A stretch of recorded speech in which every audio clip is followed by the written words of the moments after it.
Jokes and speed in perfect union. Racing hearts and racing cars, they are the brightest stars. Keep it flat out, yeah. Keep it bend, keep it real. Oh, you know what to do. Keep it.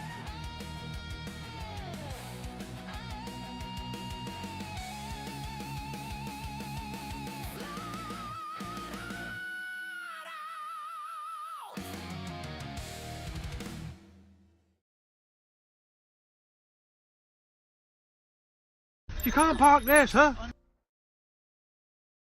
Lights out and let's go racing, folks, and it's a very even start from the entire field.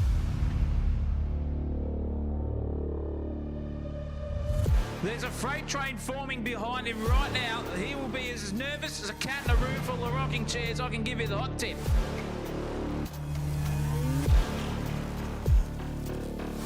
Sideways as a bishop on a chessboard. That was incredible car control.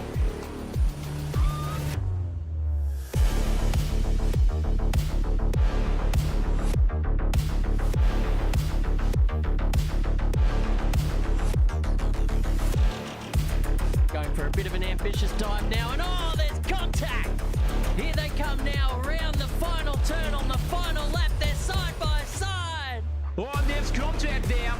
Someone is going to be hitting the showers early tonight, I'll tell you what. Crosses the line for P1. Brilliant racing, absolutely sensational stuff. This is heart pounding. This is nerves rising. This is sensational TV.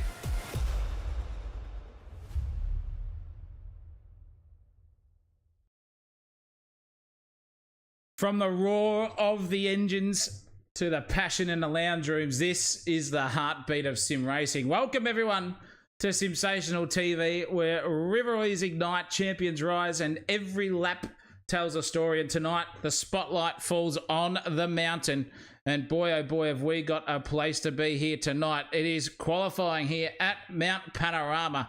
What a place to be at this legendary circuit, because Bathurst is different. The pressure feels heavier and the victories mean more. And for the competitors tonight, this is about pride, a reputation, and conquering Australia's most iconic circuit. And for the fans at home, it's a noise, attention to chaos, and the reason we love racing in the first place.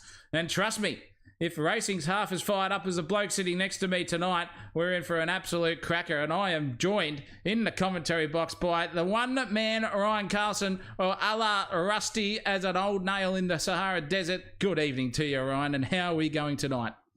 Oh, I'm sitting in this seat talking to you guys. So absolutely sensational, mate. Definitely can't complain. How are you doing, mate? Going good, mate. Going very, very well indeed. And hope everyone out there tonight is enjoying their time on a Tuesday night and getting revved up for this absolute sensational event here. And this is where we are. If you haven't noticed already, get rid of everything else, because we are at Mount Panorama. What a place to be. What a scenario we have got upon us here tonight. It is going to be a rip snorter of an event here with the Bathurst climbing mountain, down the hill, everywhere you want to be. It separates the men from the boys. I can give you the hot tip. Great place to be. And prior to European settlement, by the way, this was home to the Wiradjuri people.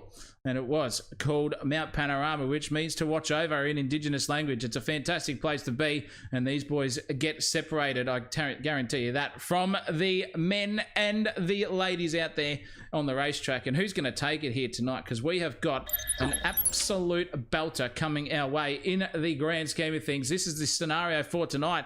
20-minute qualifying, which is underway now. A 90-minute race coming towards you after this session. And there's no fuel limitations here tonight in Aussie Sim Racing. It is going to be full balls to the wall. And we've been given inside information on what the amount of lappage you'll probably get around a GT3 car on this circuit prior to the 90-minute. So it's going to be an absolute belter here tonight. I'm looking forward to it.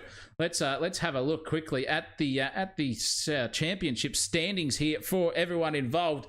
It is a very, very tight scenario at the top here for Kobe Marshall. He's leading it, but Dan Smith over the last couple of weeks has been coming through at an absolute rate of knots. And Bradley Cairns from North Queensland capital in third place has been doing a fantastic job. The man has just been absolutely off its tits, I can guarantee you that. Matt Munro and Brendan Norton are very, very close together in fourth and fifth, with Patterson, Price, Rogers, Chicholina and Brock Clark sitting around in the top 10, with Palmer, Asonio, Sykesy, Bennett Seymour, Lashbrook, Mr. Voldemort himself there in 17th place, Dan Merchant, Justice Carpenter, Brittingham, further Damon McLaren and Hayden Watts around out that grid.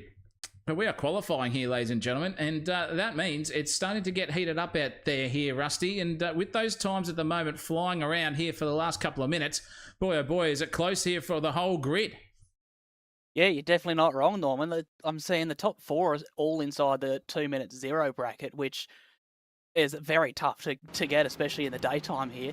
And there's a lot going down, I think, down to 14th places in the 201. So it's extremely tight at the top end of the field to what I've normally seen. What do you reckon? Yeah, absolutely. Look at the separation. You've got 3/10 at the moment between the man who's on pole at the moment, Ty Saville, to Kobe Marshall at second place. But Dan Smith is only 0.05 of a second in third here at the moment. He's on your screen here, ready to rock and roll as he's trying to set another lap here in the dying moments of this qualifying session. It's an open one, ladies and gentlemen, too. So there is traffic out on the race circuit, which means that anyone's travelling a little bit slower while you're on a hot lap could impede your lap. So it's track is absolutely needed to be clear in front of you to get a good run. And it looks like here that the baked bean machine of Dan Smith is doing a fantastic job as well. We've got Lashbrook out there too. He's just crossed the line now to get himself over the line in 9th place. And I tell you what, one man that we need to look out for here tonight, Big Rusty, is the brother of our massive, magnificent Munro man, and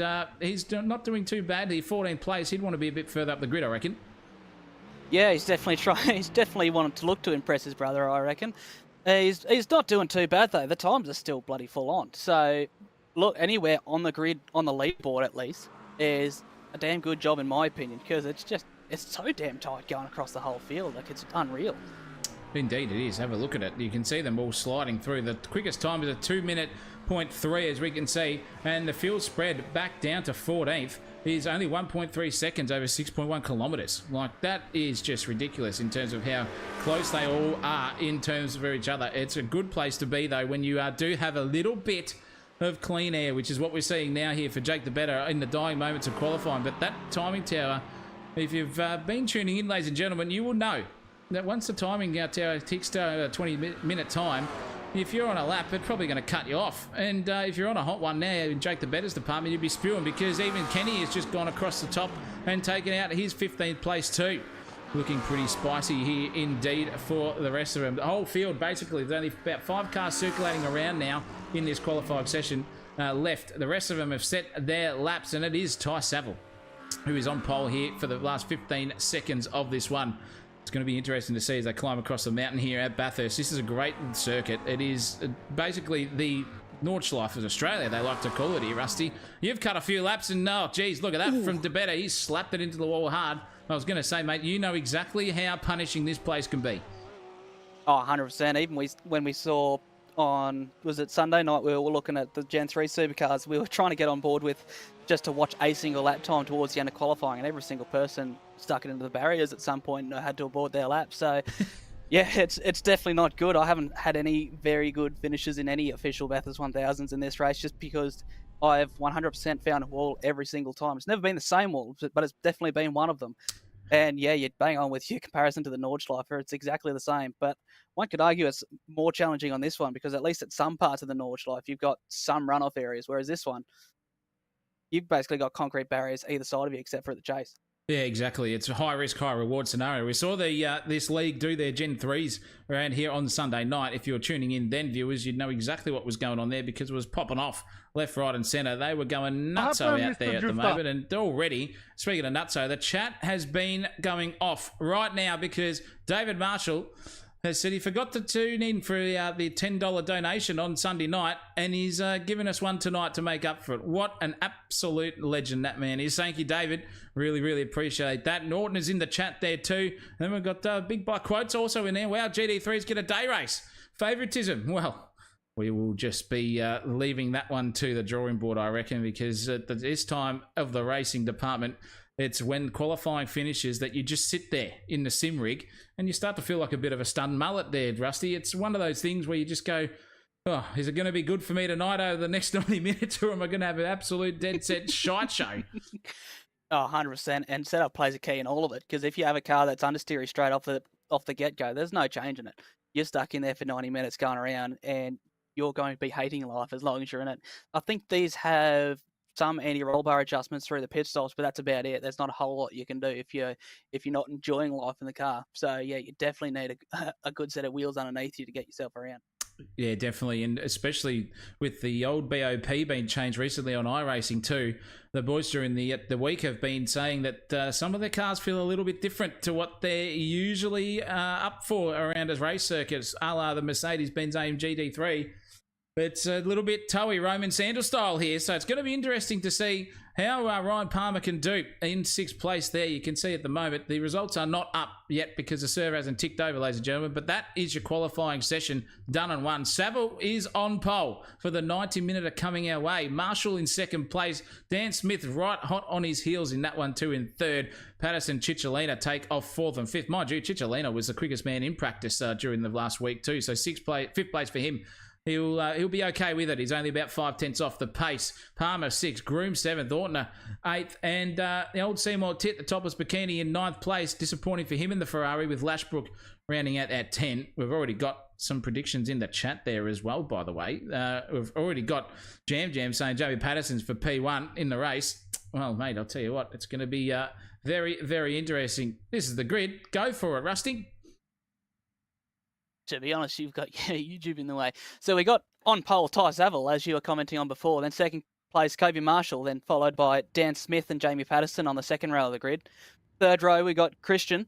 And then Palmer rounding out 5th and 6th. 7th place, got Jordan Groom and Brendan Ortner. Alexandra Seymour and Chris Lashbrook in 9th and 10th. Taz Price and Josh Bennett coming, rounding out our 11 and 12 Absolutely. for the top 6 rows of the grid. Yeah, we've got from there, we got Mr. Peterson on the first one. Peterson Rodriguez is his name. He's a debutant tonight. Matt Munro, 14th place. Kenny Cairns, the better Merchant. Stone and Conroy in the top 20. Another one back into it as well. Clark, Payne, Pedro Brau is there as well. Lord Voldemort there too. The grid keeps going on. Wilder, Lavelle, Marshall, Asonia, Rogers, McLaren, Sykes, McCulloch, all rounding out with the final times. And we've got a couple of non-starters there at the moment. Will they form up to the grid? We will find out in just a hot second here, ladies and gentlemen. But that is it for the grid.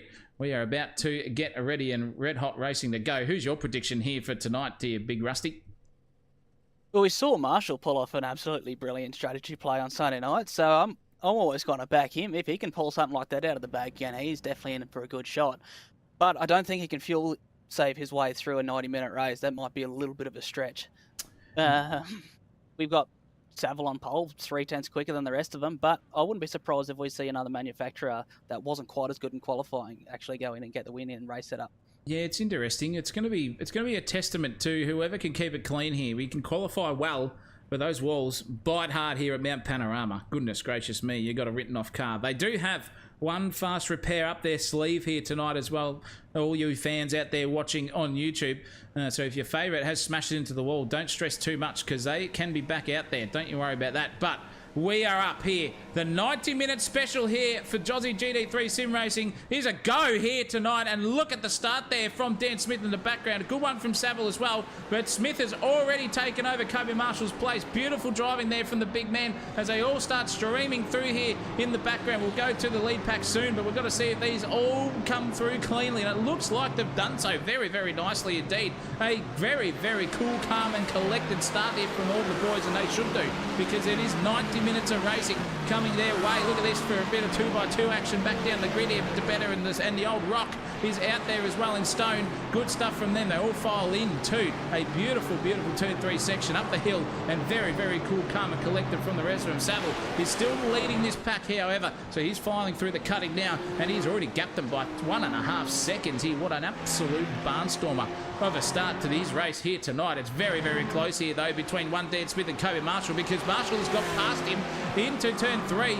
and he sent the domination up the mountain. Beautiful stuff there from Marshall out there as well for Wandon Cricket Club. Get your hearts out for the big man, but Dan Smith in 3rd place. Looking back down the grid, however, it's getting a little bit close here for the old topless bikini in Alexander Seymour. He lost his place off the start to the whipping boy in Lashbrook as well. So he is just trying to get himself settled into a rhythm and maybe just go for a bit of an attack down Conrod Straight, but it is still Saville out in front already by 2 seconds in half a lap of Mount Panorama. What an absolute dead step barnstormer there, Palmy. Yeah, 100%. And that's probably the cleanest start I've ever seen to a Bathurst race through turn 1. There was not one bit of dust coming up out of the gravel trap. So that's an awesome way to start a race, especially a 90-minute race. Everyone seems to always forget about that. We've got a replay. What's going on?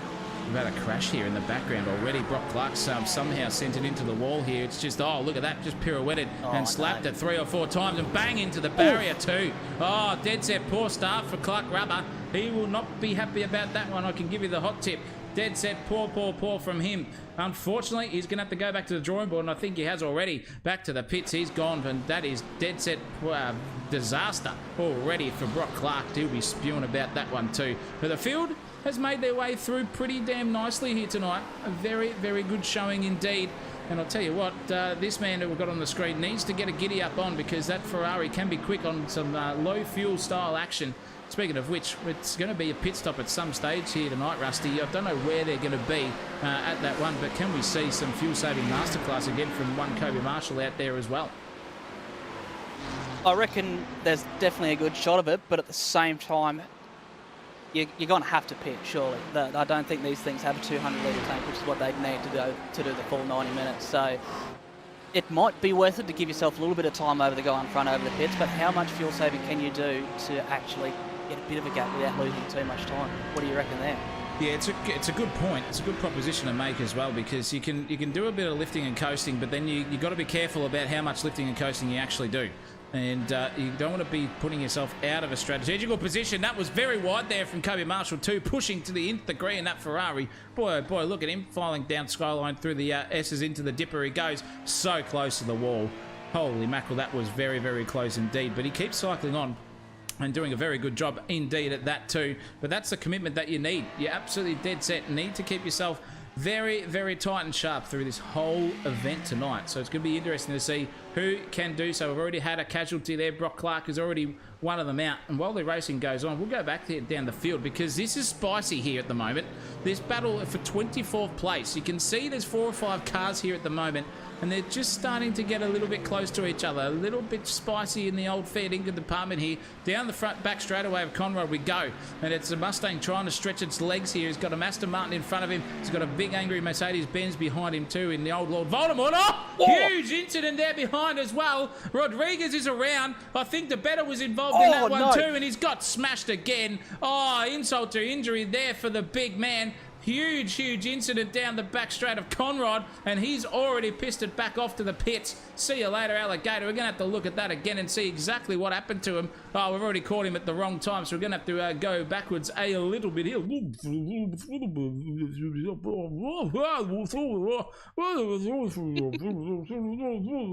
And that's how it happened here right now. You can just see him just get collected, unfortunately, and Smackarino was the better coming through as a casualty, and even more, Porsche came through, I think it was. No, Mercedes-Benz as well. Oh, geez Louise. What a poor start to his campaign for Rodriguez on debut. Completely gone out of that one. That would break anyone's heart there, Big Rusty.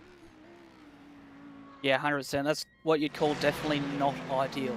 Right at the start of the race. We're in the first 5 minutes, he's already written out. So if he keeps going, it's testament to him. You've got to have a lot of patience, but it's definitely a disappointing result nonetheless. Far out. What do you do? What do you do when you're in that position? You just don't know what's happened. The stewards are going to have a big talking to about that one as well, though. Not the place to be for that big man. But I'll tell you what, this guy's on the charge here. Palmer, he's cycling through here, and he's got Big Ortner in front of him. The big arsehole, we like to call him here, Rusty, if you haven't been around for this one. Because he's got a big Ort, as we've been told. And the man can drive. I'll tell you what, that is a beautiful-looking McLaren as well. But with Ryan Palmer behind you in that machine, this guy, throughout the season, has been a dead-set, fair dinkum, red rip snorter of an antagonist. He's been up there, he's been down there. He is aggressive on the passing, he's aggressive at defensive. Once he gets an opportunity, he will not let go. But look at Ortner now too. He's got a very good run there on Patterson. In fact, Patterson's just let him go because he had a horrible run out of the chase there. No, out of the chase, out of Forest Elbow. And now he's even going slower because Palmer's having a good look at him too. This is incredible stuff. Let's have a look from the side-by-side action there as well. There you can see Palmer just going down the inside on Patterson, who's just licking his wounds a little bit. Oh no, he's completely off. He's lost it again. He's got suspension damage, and that will be him fast repairing or back to the pits. Unfortunately, but for him, he's just sitting there like a stunned duck, letting him go through. But this battle here is now on. Lashbrook has got Seymour for company. He was trying to go around the outside of him into Hell Corner. Did not get the job done. Back up the other side he goes, racing onwards here from these boys. It's good stuff. You can just see the way that they all behave here and just keep themselves very, very cool, calm and collected. But when you've got that view in your rear vision mirror of the old Seymour tit coming through at you at a rate of knots, you've got to go defensive, and he does so.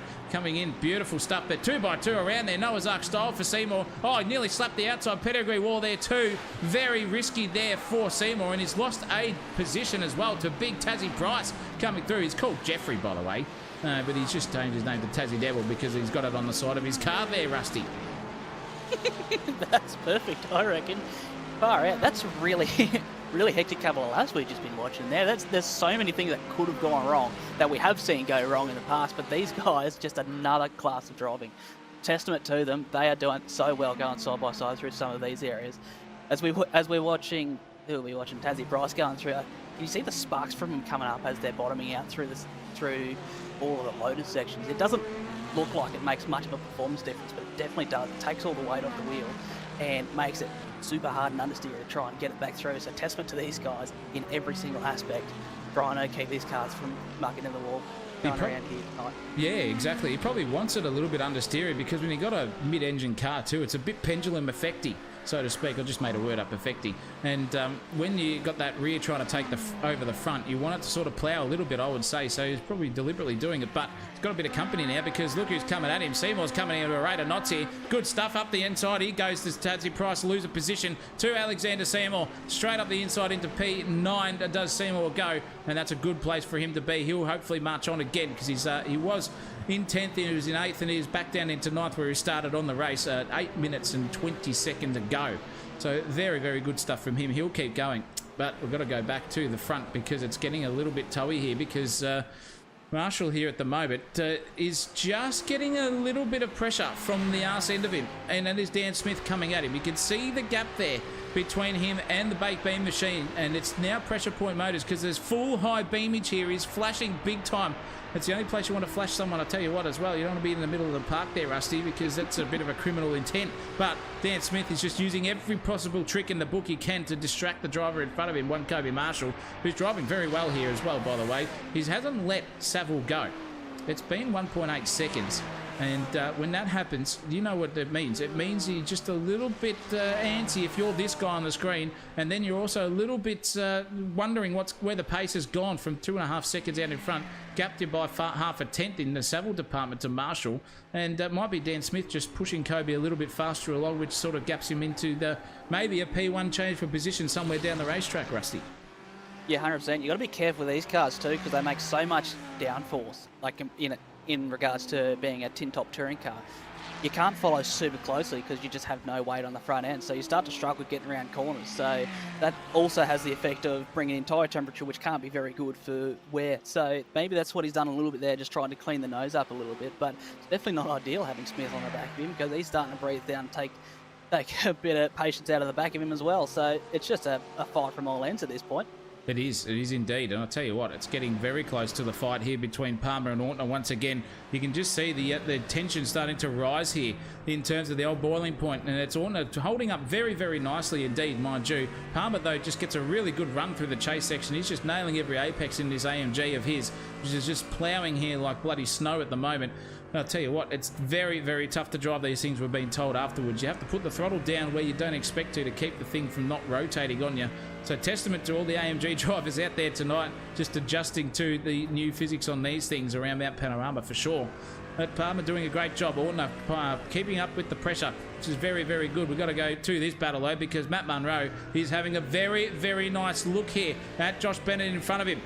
They're racing up Mountain Straight. We go. He's in the slipstream. Here is Matt Munro. This could be a good opportunity for him to get a move done. Which way is he going to opt? Because at the moment, it's middle of the track scenario here for himself and for Bennett. He's gone to the left-hand side now and the right back to his switchback as well. Beautiful driving from the both of them, but a little bit loose there from the Porsche. He's coming up through, just got half a chance here. You can't really make a move into the cutting, but he's going to go for it anyway. Does Matt Munro? No, he slips out of it very, very wisely indeed. He's going to have to single file his way now all the way up the mountain once again behind this Porsche, which looks like there's a little bit of a cork in the bottle.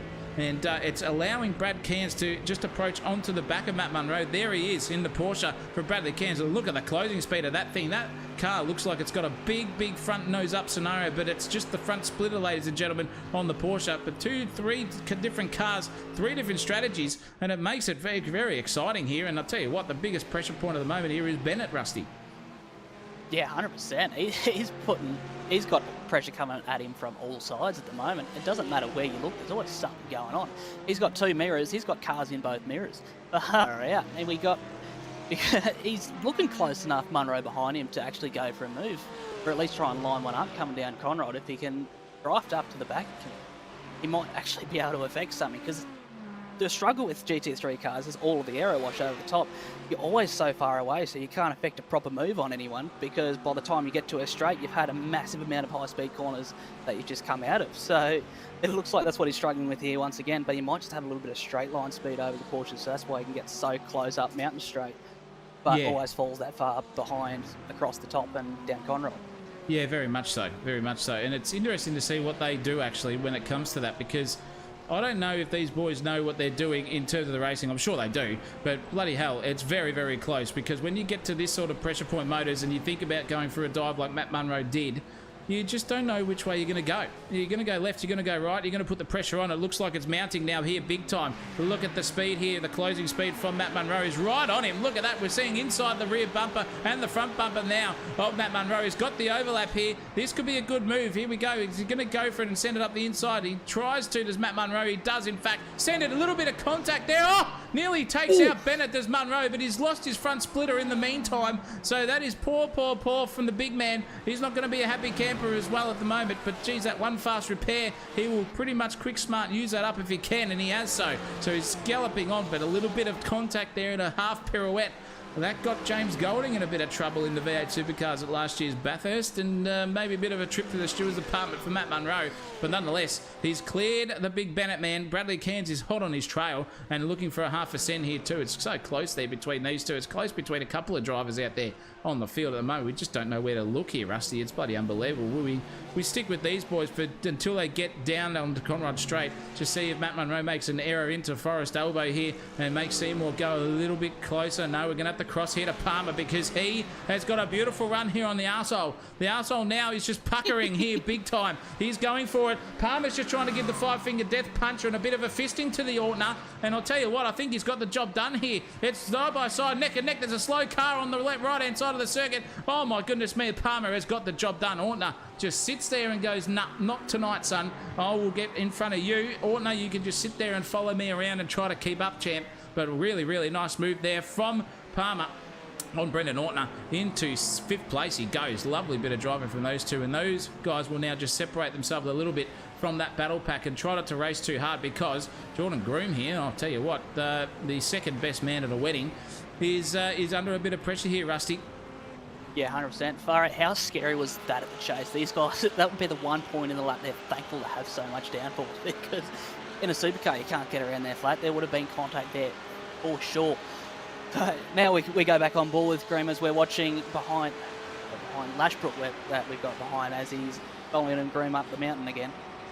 The same sort of deal there. He's just a bit too far back to go for anything, but he's trying as much as he can to get the nose up there so he can be right on the back and make a move somewhere. We just need to know where. What do you reckon? Where's the move for these guys? Oh, look, I think it's really a couple of places, isn't it, here around Mount Panorama? It's either into Forest Elbow, out into the chase, or it's at Hull Corner and then the final corner of the racetrack, which I've completely forgotten the name of it. So that's probably the 4 places, and maybe at turn 3 too. So they've got about 4 or 5 places to do it, but it's very imperative here at Mount Panorama. You've got to get your lines right and your approach right else you're never going to get an overtake done where you want to. It's just about exit speeds, because every major overtaking spot or defending spot leads to a big straight, basically. So it's very, very tough to do, Rusty. I'm not sure how these boys psychologically go about it, but my racing brain would be just nail Forest Alba every single possible time you can, because that optimum exit through there is the difference between you getting sucked off down the back straightaway and then maybe lasting a little bit longer biting into a wet handkerchief. Oh yeah, 100%. I'm going to slightly disagree with you. I reckon the spot is Griffin's Bend. That's what it's called, turn 2. Because you've got, even if you do have that slight advantage in straight line speed, but you can't keep up with them across the top, you've still got that advantage of the slipstream through every of the 3 major straights through the track. So you can be as close as you can to the back of him. You can try and effect a move up the inside there, as long as they don't defend, as we see Groom with Lashbrook right on the back of him, looking like he's getting a bit impatient, looking like he wants to do the exact same thing we were just talking about. As he, does Groom just slightly miss the apex there? I don't know, it looks like Lashbrook turned in a lot better, and he's got a little bit of a run on him as he gets closer and closer, getting the, give me the suck, big boy, coming up Mount straight towards Griffin Bend. This is what we like to see. He looks like he's getting racy, making a move. Can we get to it? Another shot so we can see him go sideline. That's what we like to see. We'd like to see it, but the old camera work didn't work there. Sorry, but director here just making a critical error.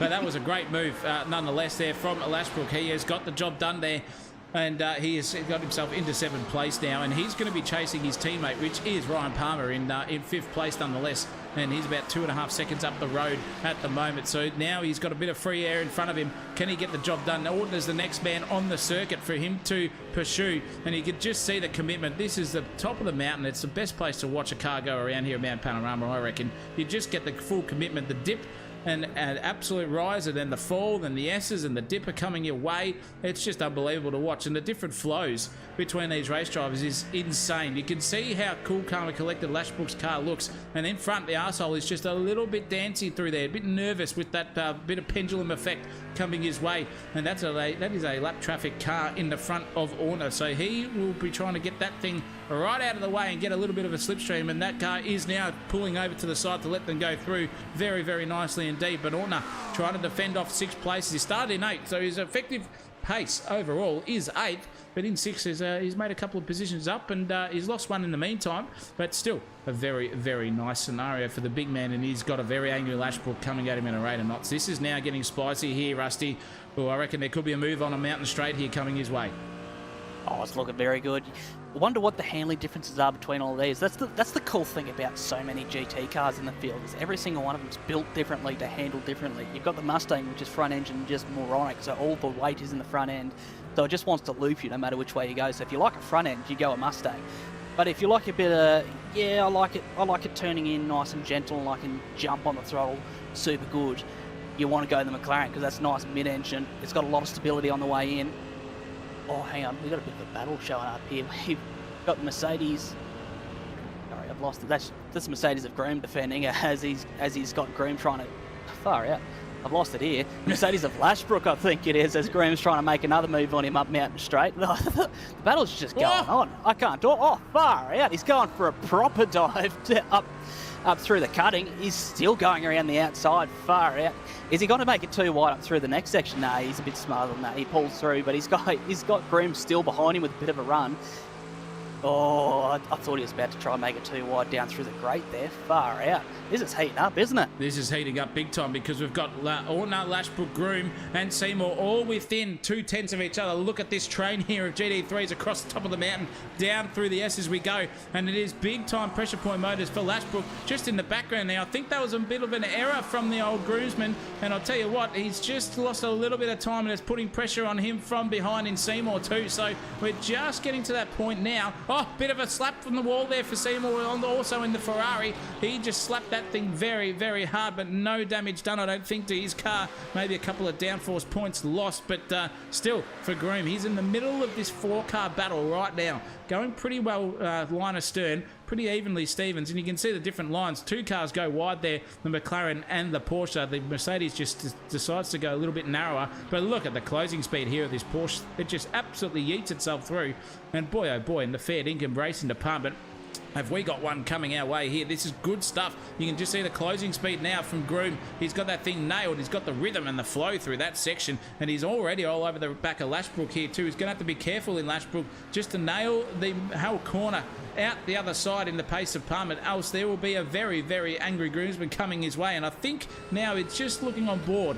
We'll see if he's got a half a run. It looks pretty even Stevens, but that slipstreams are going to come into effect just as they come over the Peters Rise. He's too far away here to make a move unless he sends it up the inside like Lashbrook tried to at the cutting on Orton at the last lap around. Doesn't do so. Lashbrook has gone defensive though, so just turn that thing in a little bit earlier, big Groomo, and you'll get that thing pointed up the other end. But lovely bit of driving here. The battle rages on. We've got a 4-car suck trade here, ladies and gentlemen. Where else do you want to be?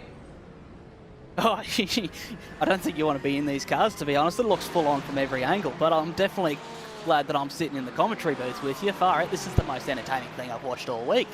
This is amazing, as we still see him line astern going over the top through down to the grate. Far out, they almost look like they want to try and line something up for Skyline. They're so close together. They're not going to. Oh, far out, we got a car off at Skyline as I'm talking. Is he going to be able to pull it up? He's got a bit of dirt on his tyres, but he does a good job of keeping it on the black stuff as we go down through the S's and into the Dipper.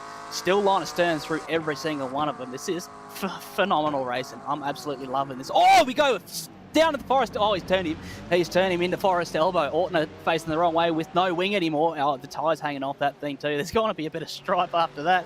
What do you reckon? The arsehole has been absolutely pummeled, ladies and gentlemen. He has been gangbanged from left, right and centre, and he is now with no Vass, no lube. He will not be walking straight for an absolute eternity. That was a punt and a half there from Lashbrook, and he just slapped it into the arse end of him. Let's have a look at exactly how it happened here. This is way too far away. What's going on here? We'll go back to the actual incident, for Christ's sake. Let's go. Oh, geez, it's not even doing it for me. We'll have a look and just see it. We'll see it brewing here. That's where he made the error. That's exactly how you do not go through the Skyline approach. You do not want to be onto the dirty stuff. And we'll just see exactly what happened here. Got a good run out of the Dipper there. And I think Lashbrook is just going to send it through at 158 miles an hour. And he does. And look at that up the inside. Orton didn't see him there. Oh, geez. It's going to be one for the stewards, I reckon, there. But Orton now has been punted out of it, and I'll tell you what, Mr. 22 Ortner in the chat is not going to be a happy camper after that one, seeing his brother just been punted out and given the old Tijuana good night, Irene, and see you later back to the pits for the big man. Speaking of big men, though, these two guys, size of cojones, is absolutely huge, because look at Palmer up the inside. Oh, and he's absolutely slapped Cicciolina around. That is poor there from Palmer. You cannot be doing that, son. You have just got to be absolutely patient as a saint coming through that section into the cutting, and he's just yeeted Cicciolina into the wall. This is what it looked like here. Good run here from the both of them, but geez Louise, it was a cent and a half, and let's just see exactly how he went up there as well. Understeered into him, and just good night Irene, just touched him a little bit there. Oh boy, I tell you what, that man will be absolutely spewing. Let's go and just quickly rewind to see exactly how it happened for the big man, because it didn't look it looked like he was there. He was there, in fact, but just as we slow it down a little bit, goodness gracious me, oh no, he didn't even get... Sorry, Palmer. I take my hat off and just bow to you, my son, because I think Cicciolina there, Rusty, just did it all himself. It seemed to look like it, but who knows, there might have been a bit of net goes through it, but it's really tricky going through that section of the cutting side by side, because it's cambered in very nicely, but only to about the middle of it, so then you just don't have anywhere else you can go. You can't turn in if you go out too wide, so you don't want to get out of that. As we watch Palmer go off the road once again. Oh no! Oh, he's pirouetting. He's spinning around like a lawnmower blade here, going into the path of the traffic. No, he's safely taken it off the track, but in doing so, he's put it into the wall. Oh my goodness far me! Out. Nearly taking a bite out of Rexy with the jaws on that thing. Oh, he's going straight into the pit lane. At least it's right there. It's the best place to do it, but that didn't look very nice. Definitely didn't want to be in that Porsche coming through. Far out. He completely stuffed that one up there, Rusty. He went off the track at the end of the chase, and that's when he tried to be a hero and get himself back onto it. Let's look at what happened. He was just skipping and hopping, and there it was, just a loose end in the rear department, and he didn't put the brakes on, slaps it into the tyre barrier, and just loses the rear wing as well. And then came through another Porsche who just nearly got taken out in the meantime, and Palmer has just had a dead set mare. Back to the pits he goes for his fast repair, but geez, there's been some carnage here, ladies and gentlemen, tonight. Unbelievable scenes. He's sitting there like a stunned duck at the moment. unfortunately for Palmer, whose night has gone from pretty bad to worse now, sitting there. But got to go back to the racing action because that's where it is. And I'll tell you what, it's actually going to the front of the grid because it's heating up. Because Saville here is getting absolutely held up from the Jake the Better man. He's flashing him like no other here at the moment. Very, very frustrating. What is the Better doing? He does get out of the way at the right point of time just there, but there was 2.5 seconds there between the two. Oh, Dan Smith's around in the background for third. In the baked bean machine, he's farted his way into a pirouette, and that's going to give Lashbrook a good time as well. What is he doing here, Dan Smith? Let's quickly check to him. He has got back on right in the nick of time. There's the Ortner coming through, and far out. Lucky he had a lot of real estate to give up there and come back onto the circuit for Dan Smith. Let's have a look exactly how he did that too. He's just come through here out the other side of the dipper, and he's going to be looping it here on the exit of the Forest Elbow turn. He just turns it in nicely. Oh, look at it, just lost it already. Already on the entrance there, Rusty, and just the old pirouette just does a ballerina dance and flick spins it back around. No harm done, no damage. Yeah, it's definitely the spot that if I was about to say if you want to do it somewhere, you'd want to do it there, but you really don't because it's a blind corner on the way through, but it is the slowest corner as well, so you wouldn't lose as much time as what you would in some of the faster bits, but far out. It's a hair-raising moment no matter which way you look at it, but no matter which way we look at it, we can't look away from the battle at the front either, because we go back to Ty Saville with Marshall breathing up his backside coming up through Mountain Straight on the way to Griffin's Bend, We've still got Smith behind him all within a second. This is phenomenal racing. Far out. They're still line astern, not quite line astern, but close enough to make a move in at least 1 or 2 laps, if you dare say sorry. What do you reckon, mate? Yeah, absolutely, mate. And as we say, what do you reckon? The big man has entered the chat, ladies and gentlemen, into the commentary box. Wasn't Ray Warren, else I would be knocked out. It's a big welcome to the man, myth, the legend himself, Christopher Munro, who's joined us here tonight. Good on you, Chriso. And have you been watching as with this carnage has just been ensuing, my friend?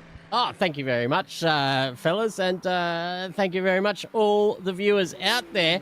Yes, I have. I've had one eye on the action so far, but a few little things to get done in the background. But I'm sure I'll be up to speed in no time. We've still got an hour to go in this race, so plenty of time to go. And it seems to be that the battle for the lead has been taken. I saw Ty Saville really throw the gauntlet down to the rest of the field there in qualifying as well. I believe a few tenths separating him and the rest, and then it was tight as a duck's ass from the rest of the pack down.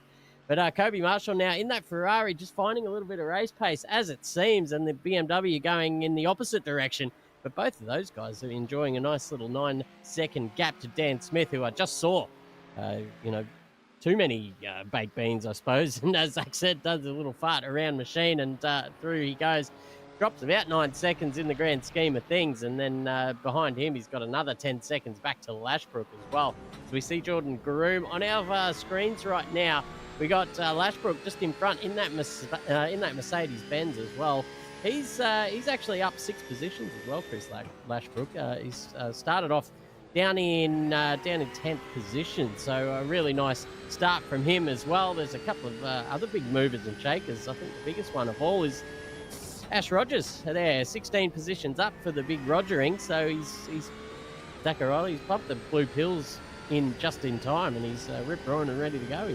He is. He's absolutely firing as Rogers, and up in 13th place at the moment. And that's what his view looks like at the moment. That's how far it is from the lead pack in 4th, 5th, and 6th place to where 13th is. It's about half a Mountain Straight and half a Conrod, basically, from all of them. But that's Rogers now up 16 spots, 29th he started in, and he's having an absolute belter of a time out there tonight. It's good stuff from him as well as we watch them all single file their way around. The next closest battle on the track here is between the man who just sent himself into oblivion through the chase. Ryan Palmer has got himself back on the circuit. Unfortunately, there's another car going around too. I think that was Fairbrother. I'll tell you what it was too. He's just looped it there, unfortunately for him, onto the front straightaway he goes. But Palmer now is on the recovery drive, and he will be a very angry boy. There's another car up the track as well there. Oh, geez, I think that was something that we saw. I think it was Tassie Price, in fact.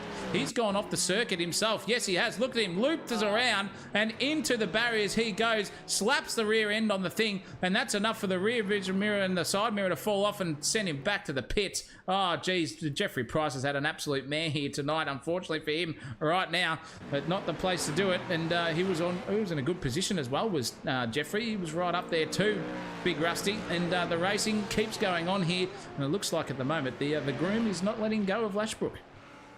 No, 100%. They're all sticking real close together, aren't they? It looks like... Far out. There's so much going on, it's hard to keep up, isn't there? With the Corvette, I wonder... I tried driving that at one point for the 12-hour, and I found that the understeer on throttle had enough to generate a gravitational pull. So I wonder if he tried to set it up a little bit so to give it a bit of a dance on throttle, or even just try and drive with his feet so it goes around a little bit on throttle.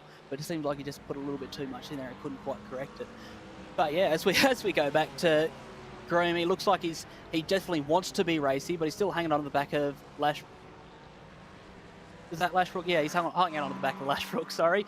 And he just hasn't let him go since he passed him, just hanging on through the slipstream. It seems to be very good in corners, but not quite good enough on the straight as we saw when Lashbrook went past him. But he can keep up through the slipstream, so that's always awesome to see. And we cut back here. Bit of a battle, sorry, I'm lagging out through my screens here. Someone else might have to take over for a second. Yeah, we're up to, we got on the back of, looking at the back of Matt Munro's car.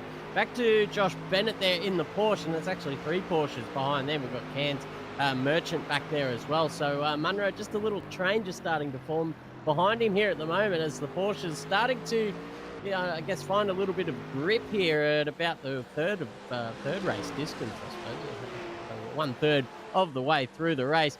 I think, by all reports, I don't think they're going to be able to make the hour and a half on one tank of fuel. If they can, maybe it's the BMW.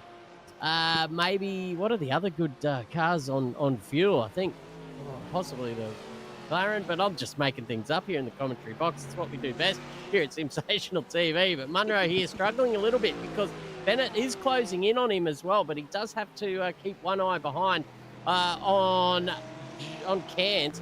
I think these two guys came together too not long ago. I was walking past the PC and saw a bit of action between these two. It was Munro that started off in front of this pair, and look at this now, gaining and gaining. He's pumped full of that bloody prime juice, just sugar water up the wazoo. Here he goes now up the inside of the kink. Matt Munro sweeping around the outside, covering him off, not giving much room. A little nudge there as well from the Porsche to the Mercedes.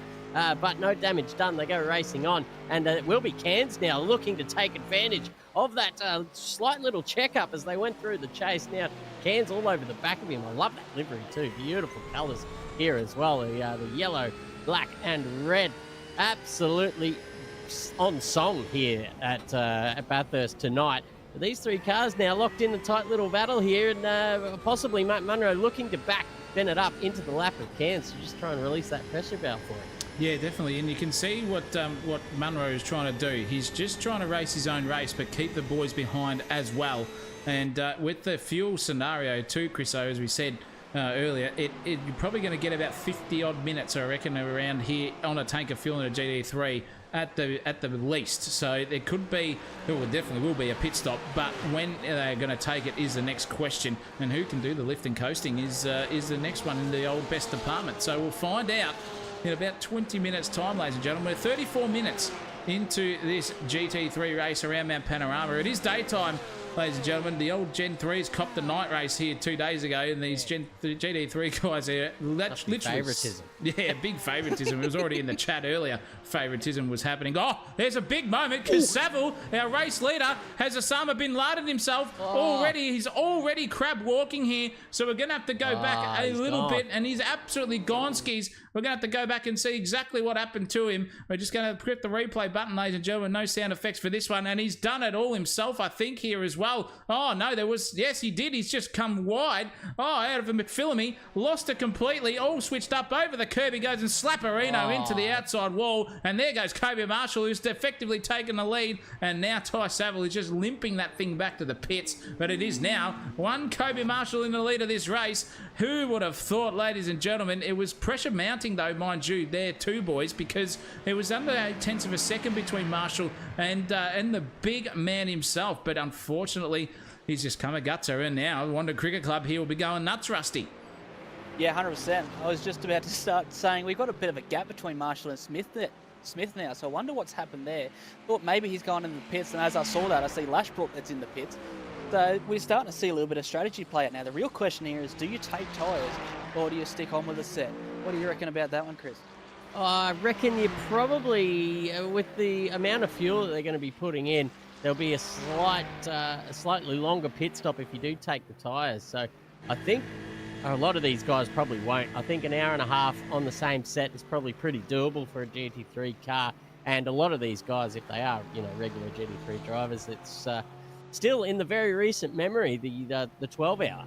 The iRacing platform, so they've probably all got their setups that they've used in that 12-hour. They know exactly how far a set of tyres can go, and they're probably pretty used to getting around on at the end of a 3-hour stint on absolutely shagged tyres. So I don't expect anyone to take tyres in this race unless they are, really struggling on, maybe a setup that isn't quite working for them.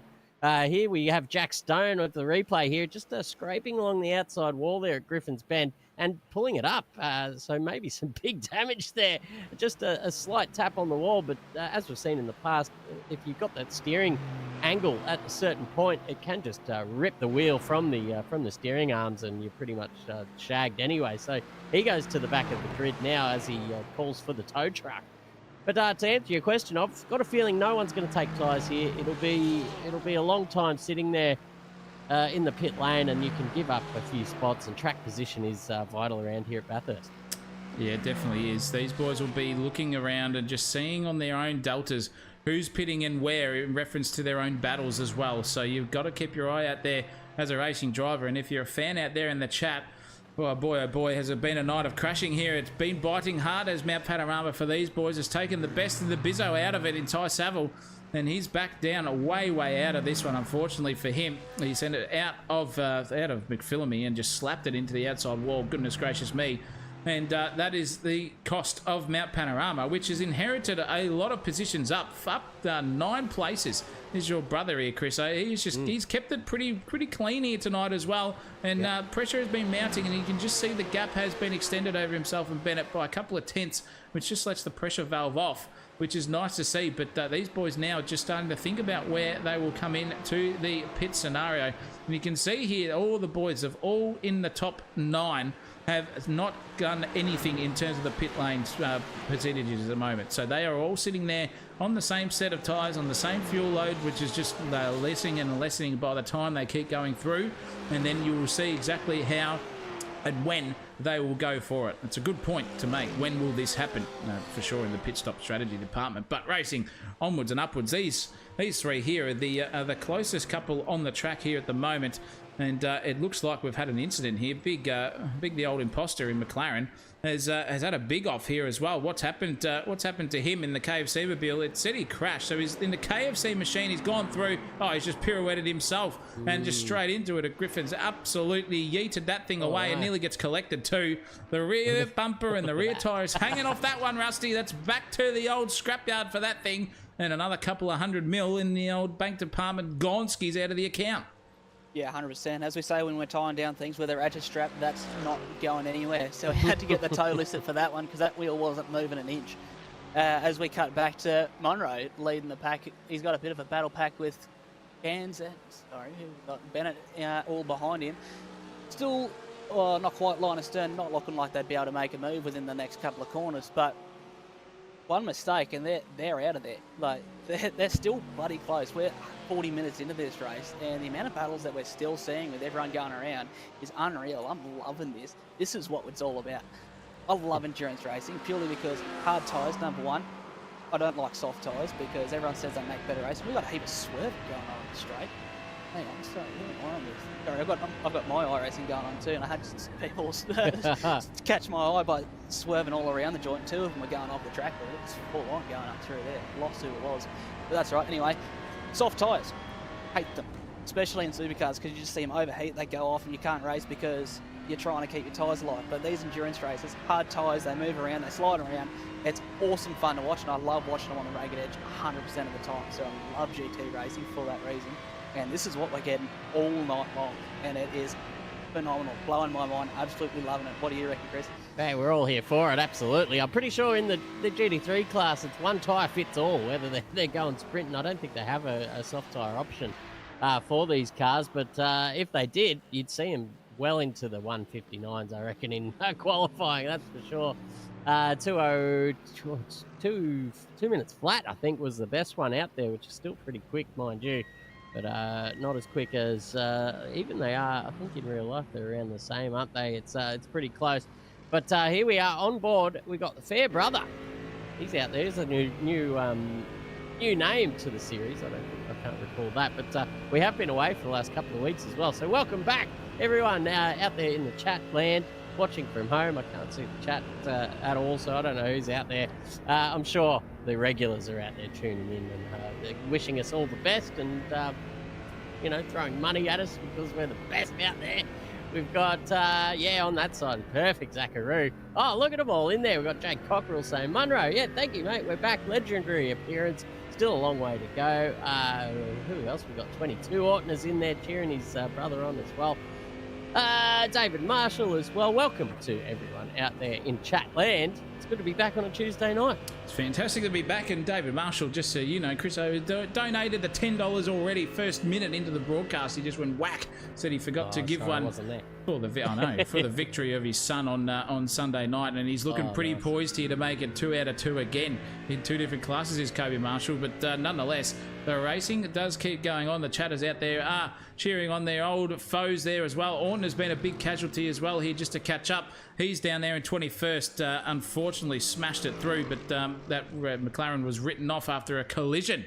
I think it was at the Forest Elbow, and I can't remember who it was, but it was pretty big indeed, and just written off the thing. That KFC Audi did exactly the same thing, wheel hanging off it, and Gonski, so he's on the fight back as well. But still, Kobe Marshall leading it, 12.1 seconds over Dan Smith, doing a great job here in that red and black Marshall Motorsports machine. This is the better of the 2 paint jobs. I know he's got to do the Wanderoo Cricket Club stuff for the old Gen 3s, but this one looks fantastic. And tell you what, Chris, Thursday night, Geelong versus Brisbane, I'll tell you what, you gave me a bit of stick there for the Geelong fans. I hope you're crying on Thursday night, mate. And I hope the Wanderoo Cricket Club can do well in their season nonetheless, running the Lions colours. But this is your leader on the circuit, doing a very nice job indeed. We're going to cross back here to the little threesome that just keeps on giving here. It goes up and down here in the old Delta department, and you can see Matt Munro in 5th place. He's the lead one in the Mercedes-Benz, and you've got Bennett in the middle and Kansas, who we're focusing on here at the background. And it looks like Bennett has got a very nice run. He's just closed it by a couple of tenths down Conrod Straight. Bit of a high downforce setting, I reckon, on Matt Munro's setup, because that Mercedes-Benz would usually just absolutely piss off down the distance compared to a Porsche in a straight line. But the Porsche's got a lot of speed here tonight, and he's feeling the pinch here a little bit now, Rusty. You just saw Munro just go a little bit wide there out of the chase, and Bennett's just applying the pressure here a little bit by a little bit each lap. Oh yeah, 100%. It looks like he went on the grass, Monroe, a little bit on the final corner there as well. So he's looking like he's not loving life at the moment. I see a little bit of damage on his front bar there too. So I wonder if that's affecting his performance at all. He might have just clipped something on the way through. It's just giving him a little bit of damage in the straight line speed department as well. But as we see, we got. Sorry. Is it Monroe? Oh, he's lost it. He's gone. Yeah, I've absolutely binned it there, haven't I? He's binned it. He's put it into the wall at turn 1. We got Bennett behind him, looking like he's trying to do the exact same thing that Monroe did all that time ago. So, yeah, he's just keeping the nose in there. The gap ekes out a little bit as he goes over the top, but he gets it back by the time he gets to the end of all the straights. So it's definitely interesting to watch this one. I'm absolutely loving it. Yeah, this is fantastic. I'll tell you what, keep an eye out. Munro, he can defend, and he will defend. There's 4 guaranteed things in life. It's what, death, taxes. No, 3. There's death, taxes, and Munro defending within an inch of his life, going down the hill now on board. You can see him just scraping up against the wall. Really nicely done there. Balanced the Mercedes is down through this downhill section. The world famous dipper here at Mount Panorama, down through Forest Elbow, getting on the power so early compared to, you know, the home, well, the real home lovers of Mount Panorama, which is the V8 supercars. You really got to be a bit more patient on the throttle. But these GT3 modern machines with all their driving aids and whatnot, you feel like absolute Superman being able to get on the throttle so early, get on the brakes so late. It adds another dimension, and there's the reason why they're so popular. They look beautiful. There's so many different manufacturers as well. bloody million dollar machines out there, really shiny. And, you do a few tough laps down there at Cavalav down in the armpit of Queensland, down there in the Gold Coast afterwards. Yeah, definitely. Maybe go to Queensland Raceway just to get yourself a little bit of boring entertainment, as they like to say, for the big Queensland Raceway. It's a paperclip. It's a lovely track to do, but nonetheless, when you've got a lot of practice under your belt, these cars make you feel like you are Thor and you can just do anything in the world Chris Hemsworth style, because, as you said, Chriso, they are just super gripped up, and you just get on that throttle and just go bang out the other side. It's really, really satisfying to do for these gentlemen as well. And we just had a casualty, but it didn't pop up for me, so I can't even get it. The groom has been yeeted out of the race, unfortunately, from 6th place, and he is back down there. You can see him sliding down the grid there in 16th now. It'll be way out. He's out, but Dan Merchant has come into the pits and out the other side. So is Brock Clark too. So a couple of pit stoppers here at the moment now, just starting to file through. We're coming to that stage, I reckon, here, ladies and gentlemen. It's about 50 minutes, 55-minute time where most of them will start to think about what fuel load they decide to put in the car as they go around the racetrack. And if you don't take tyres and they can still last the whole way, it's probably the ultimate strategy to do so. But Matt Munro doing a great job here at the moment, and we've got a couple of battles just starting to heat up here. The man on a charge back through the field, Ryan Palmer. Boy, oh boy, has this guy been on a mission. He's been possessed ever since he rode his own car off there at the exit of the chase. And Ryan Palmer already back into 10th. And now he's on the back end here of big erection in front of him too. He's just given the old blue pill a good tussle here for him tonight. He's racing out of his skin here. I reckon he's just come off the old nefarious entertainment set there, Chris O, and Rusty has just got the old horn going on, but he's got a very angry man second in line about to tap him on the shoulder for the old G-bang, and it is one Ryan Palmer here going for it. It's good to see these boys, two Mercedes-Benz line astern coming through the chase here, what am I talking about? Through the dipper, and the S's have done out the other side, and you can just see the confidence now building here. Can Ash Rogers hold on here down Conrod, Rusty? We'll definitely find out. If there's a lot of action going on, I'm missing all of it because I'm having the mother of all technical difficulties at the moment. I've got the YouTube going, but that's about all I've got at the moment. So I'm trying to get iRacing back open again. But maybe, Chris, you can have a bit of a crack at talking. Yeah, he's about 30 seconds behind the rest of us there as well. So possibly get back on the desk in. That's where you want to be. Live footage straight from Zach's PC. And James Delaney in the chat. Big old J-Dog. I've not seen him in quite a few years. Welcome to the stream, mate. I would be racing out there if I could, but GT3 is not my thing. There's too much, too much ABS, too much TC, whatever that is, driver aids, blah blah blah. Give me the pure. Give me the V8 supercars. That's what I enjoy. So hopefully we'll see me out there on track at some point in the future. But this is the battle we are on board with at the moment. It is Ryan Palmer, who we saw absolutely bin it. Possibly about 20 minutes ago. It was a big one. It was one for the ages. But now he's on the back of the big old erection, Mr. Rogers. He's only a 10th and a half up the road. Here he goes now. The door is open there. Rogers just leaving it open, and just knowing that Palmer may not have a crack at his his manufactured kin there. The two Mercedes going up the hill. Rogers getting the better of it now into the cutting now. And really nice exit there from Palmer. A little bit wobbly on the exit from Rogers as well. But you see just how twitchy these cars can be if they do step out a little bit, because they got so much downforce. When they do step out, you lose a little bit of that downforce because of the angle of the car, the yaw, as the YAW is what they call it. And it really takes the downforce off, and you can just go spinning around on an absolute pin. Here they come down the mountain again, and Rogers just clipping the outside wall by the looks of it. If not, it was very close. It was slinging a little bee's dick up in between that little gap down into Forest Elbow. I think Palmer's going to be close enough this time to have the aid of the suck down the hill here at Bathurst. But a really nice exit from Rogers, so he's going to put the pressure back onto Palmer to make this overtake stick. But Palmer has made his pit stop as well. Rogers, on the meanwhile, has not. So Palmer will probably be thinking in his head, mate, get out of the way. This isn't your battle to be a part of. But in Rogers' head, he's saying, mate, this is for position fair and square, and I'm going to battle it to the very end. Yeah, very good point there, Chris. But because Palmer yeeted himself off 20 minutes ago, he might not have the fuel load to get to the end here. So Rogers is probably just better off letting him go past anyway. With that scenario, it could be interesting to see. You might just be 5-6 minutes short, I reckon, here, Palmer. But bit of lift and coast, as we just saw him do there too. Oh, what happened to Munro? What happened to Matt Munro? What has happened to him? I did not see anything Meatball come flag. up. He's what? Meatball. Oh, he's got the tussle up the meatball. top of the mountain about half a lap ago. Oh. Where I is saw it that? just as my iRacing come back on. I've got it here, ladies and gentlemen. I found it. This, oh, look at the wow. pile up here. Goodness gracious me, in the dead set fair dinkum the Palmer. That is an absolute shellacking there for Matt Munro. No wonder he went back to the pits. He will be right pissed off about that. You're going to have to go back and see exactly how it happened, because boy oh boy, in the fair dinkum department, that was poor from him. We'll see it here as it go back as he comes across the line, and now we go for it. He's just singing in nicely, just racing around, minding his own business. We're right on board with him to see exactly what happened. There's smoke signals up and bang! Oh, again. Slap-a-reno again. It's happened to him 2 times in a row at Mount Panorama. He's GT3, Gen 3s. See you later, alligator. That thing is back to the scrap heap, and he will be right pissed off, as Tony Gregg would say, and he's way out of this one, unfortunately, for Matt Munro. You cannot catch a break here, Rusty. I don't know if you got the vision back or not, but boy, oh boy, in the fair dinkum department, that was a dead set punterino. That would have been death in real life, I reckon.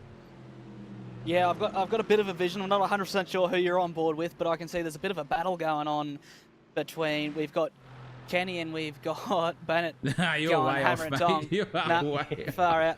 It's Come back in a second. That's all right. It's Palmer going on the back of Rogers again. We're across back to that battle here, Chriso, and they're racing like 2 men here that are fighting over P1. This is unbelievable stuff. Yeah, that's right. Oh, you wouldn't read about it there with Matt Munro. That it literally happened. Oh, almost a little punt there from Palmer. Rogers just travelling a little bit more slower than you would have liked heading through the exit of the chase there, and the headlights ablaze there on Palmer's car. On the comeback trail, mind you, he did find some trouble earlier on in this race, so any consolation places he gets back is a bonus for him at the moment. But Rogers going to make it difficult for him, and that's what Ash Rogers does. He's a competitor out there, and he will fight to the very end of the road. Here he goes now around the first turn, up the mountain again. 52 minutes gone in this race, so we've got just over 37 minutes to go in this one. Most of them have made their pit stop as well, ladies and gentlemen. Matt Munro on for a really good result before that. As 22 Ortner says in the chat, Matt was doing good. He was.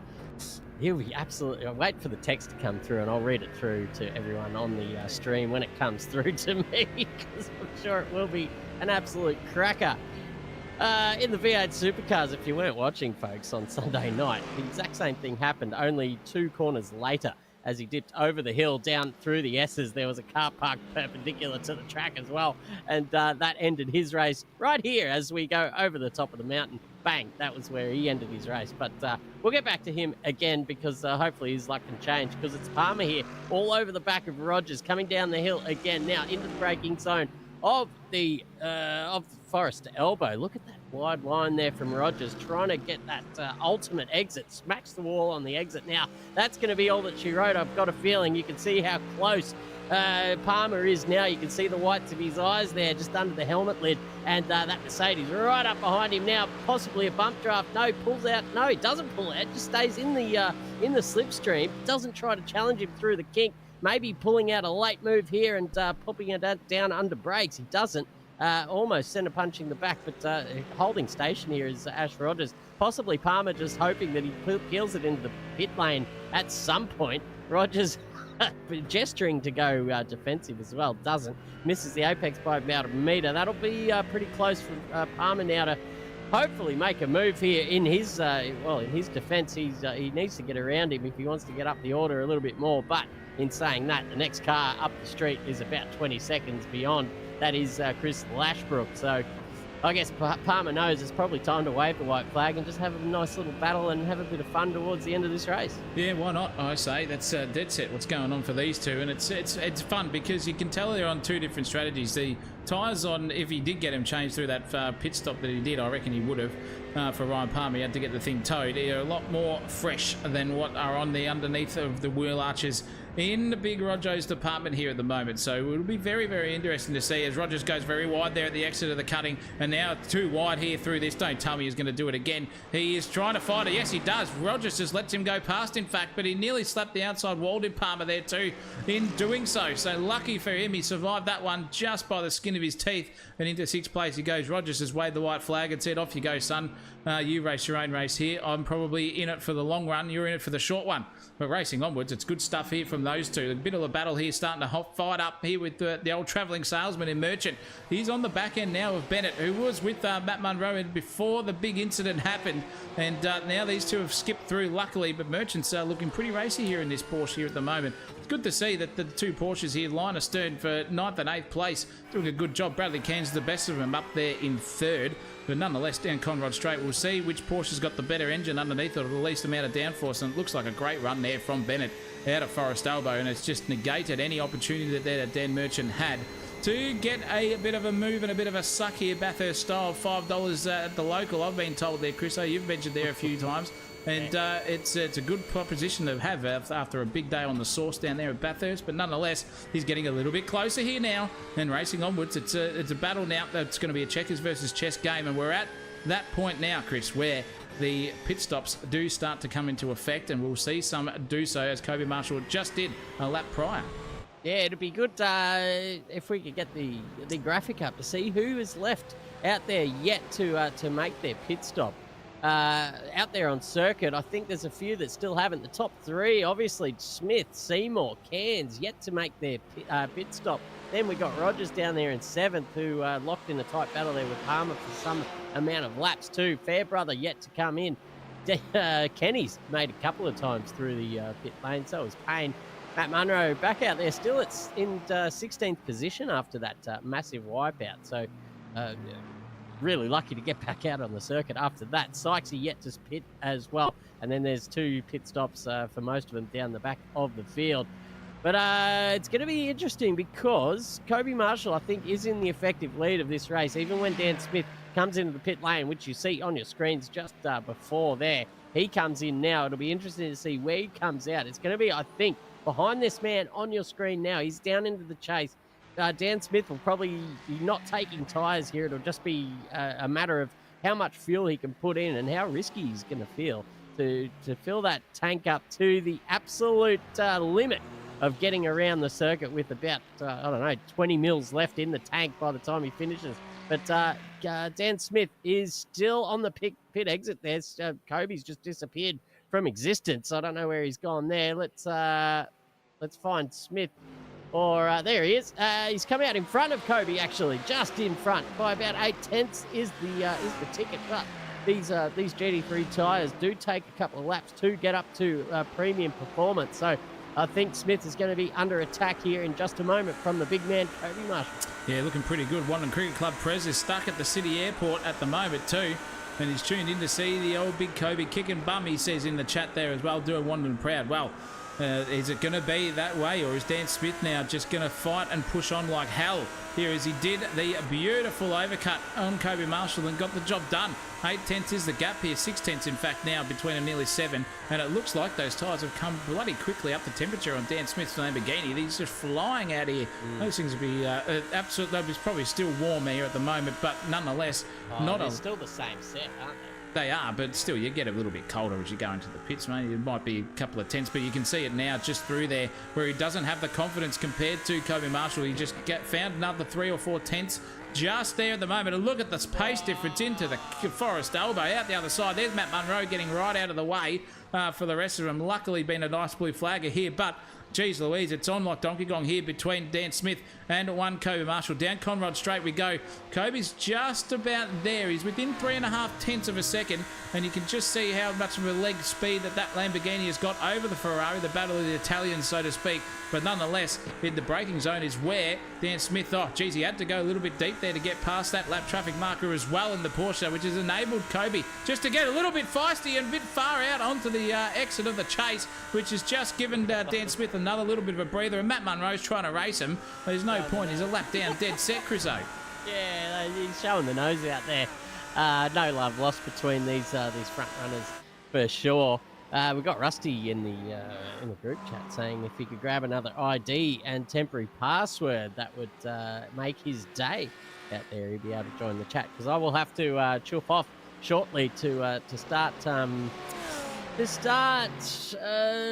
getting ready for the next stream. If you could share that in the main chat too, Zacko, because that's just stopped my stream as well. So out there in chatland, get your predictions in. Who's going to win this race? Can Dan Smith hold off Kobe Marshall? Can one of the others out there just really put the pressure on and get the job done late in this race? We're down into the nitty-gritty part of this race as well, folks. So get your predictions in. If you pick the top 5, let's say if you tick the top 5 off, we may or may not send you a sensational prize pack. There's a few in the bank there still to give out at the moment. We haven't found out what the prize pack is, but you will get it at some stage if you do so. There for sure. But nonetheless, that's it. That's what we've got for you. But look at what's in front of Kobe Marshall now. That baked bean machine is right there to be taken. And down Conrod Straight is where they're about to approach. Have you guys got the vision back or not? Please tell me. Yeah, mate. Yep, beautiful. And we are racing onwards because it is Dan Smith now under all sorts of attack here. 0.2 of a second and decreasing here for Kobe Marshall. We're riding on board with him now, and it is just closing by the microsecond. But that Lamborghini has got some legs on it. Boy, oh boy, Maccabi Diva here versus Farlap, I reckon. And it's looking like Marshall's just sending half a little look on the side vision mirror there for Dan Smith, and he's just been just totaled himself out of it. That was a little bit wide onto the bunda out the other side of the chase. They go. Look at him just feigning left, right. He's aggressive here, Marshall. He wants this effective P1 done and dusted, because Seymour's just come into the pits now. Oh, Dan Smith very, very sideways, and here goes Marshall. He covers off the Dan Smith, but it's too late for him, and look at them side by side trading pain here as well into Hell Corner. Kobe Marshall's going to get the effective lead of the race, take Dan Smith's P1 off him and slap it back through the field there as well. Lovely stuff there from Marshall. Opportunistic there and dead set and a fair ding and a par, but that is a very, very nice, clean, aggressive overtake. But he's got to go defensive here now. Back up the mountain straight. We go into Griffins. This is going to be interesting. Dan Smith's right there with him. Tries a trailer park girl around the outside. There's Dan Smith. Nearly comes together, and he nearly slaps the outside pedigree wall there. There's Dan Smith too. Goodness gracious me, that was close. And Matt Munro's just got the best view in the house of that falling out. And unfortunately for Dan Smith, Kobe has just gapped him now, Chriso, by a good 8.5 of a second. And looks like he's just going to gallop off into the distance here for the last old 28 minutes. He gets in these moods sometimes, folks at home, and there is just no stopping him. As we've seen in seasons past, Dan Smith is one of the speediest customers you can come across. And Kobe Marshall, maybe like 2 seasons ago, he was up there, but he wasn't a contender. Or actually, there was no one. There was no one that was a contender to Dan Smith's pace. But I tell you what, this season he's come out firing on all 8 cylinders in that thing, and he's absolutely putting the fight to him, and just making him look silly in comparison. Getting around him there as well, and Dan Smith throwing the kitchen sink at him in that Lamborghini. To be fair, I don't think Smith is quite gelling with the Lambo as he did with previous cars. I mean, last season he was in the Corvette and was unstoppable in that thing. Previous season to that, he was in the Mustang. Back when the Mustang was OP, mind you, he was fucking right out there. No one could beat him either. So it's in the baked bean machine this time, and possibly regretting his decision. But no love taken away from Kobe, because he's certainly come leaps and bounds, and his pace has improved. What's happened here to the big Seymour Butts here? He's coming around into the cutting, and really easy mistake to do. Possibly the brake balance just a little bit too far back there, and the rear's looking up, and that's big damage there on that Ferrari. That is Dunsky. See you later for him. Unfortunately for Seymour, he was on a good charge here too. He was on for a great result as well. And speaking of which, this is now a good result here for Bennett too versus Bradley Cairns, who's going to have to go half defensive here, because Bennett will send it down the inside. He does so into the chase. What a good overtake there. Clean as a whistle from Bennett. Beautiful, beautiful stuff there too. And Bradley Cairns just has to lick his wounds.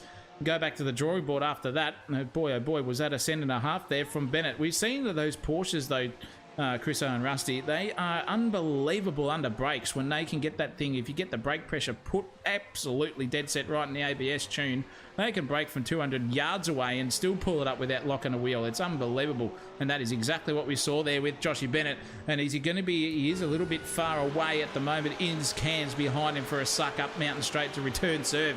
So racing onwards for these three. And have we got the big Rusty man back with the vision? We've been ignoring the poor bastard. He's been here.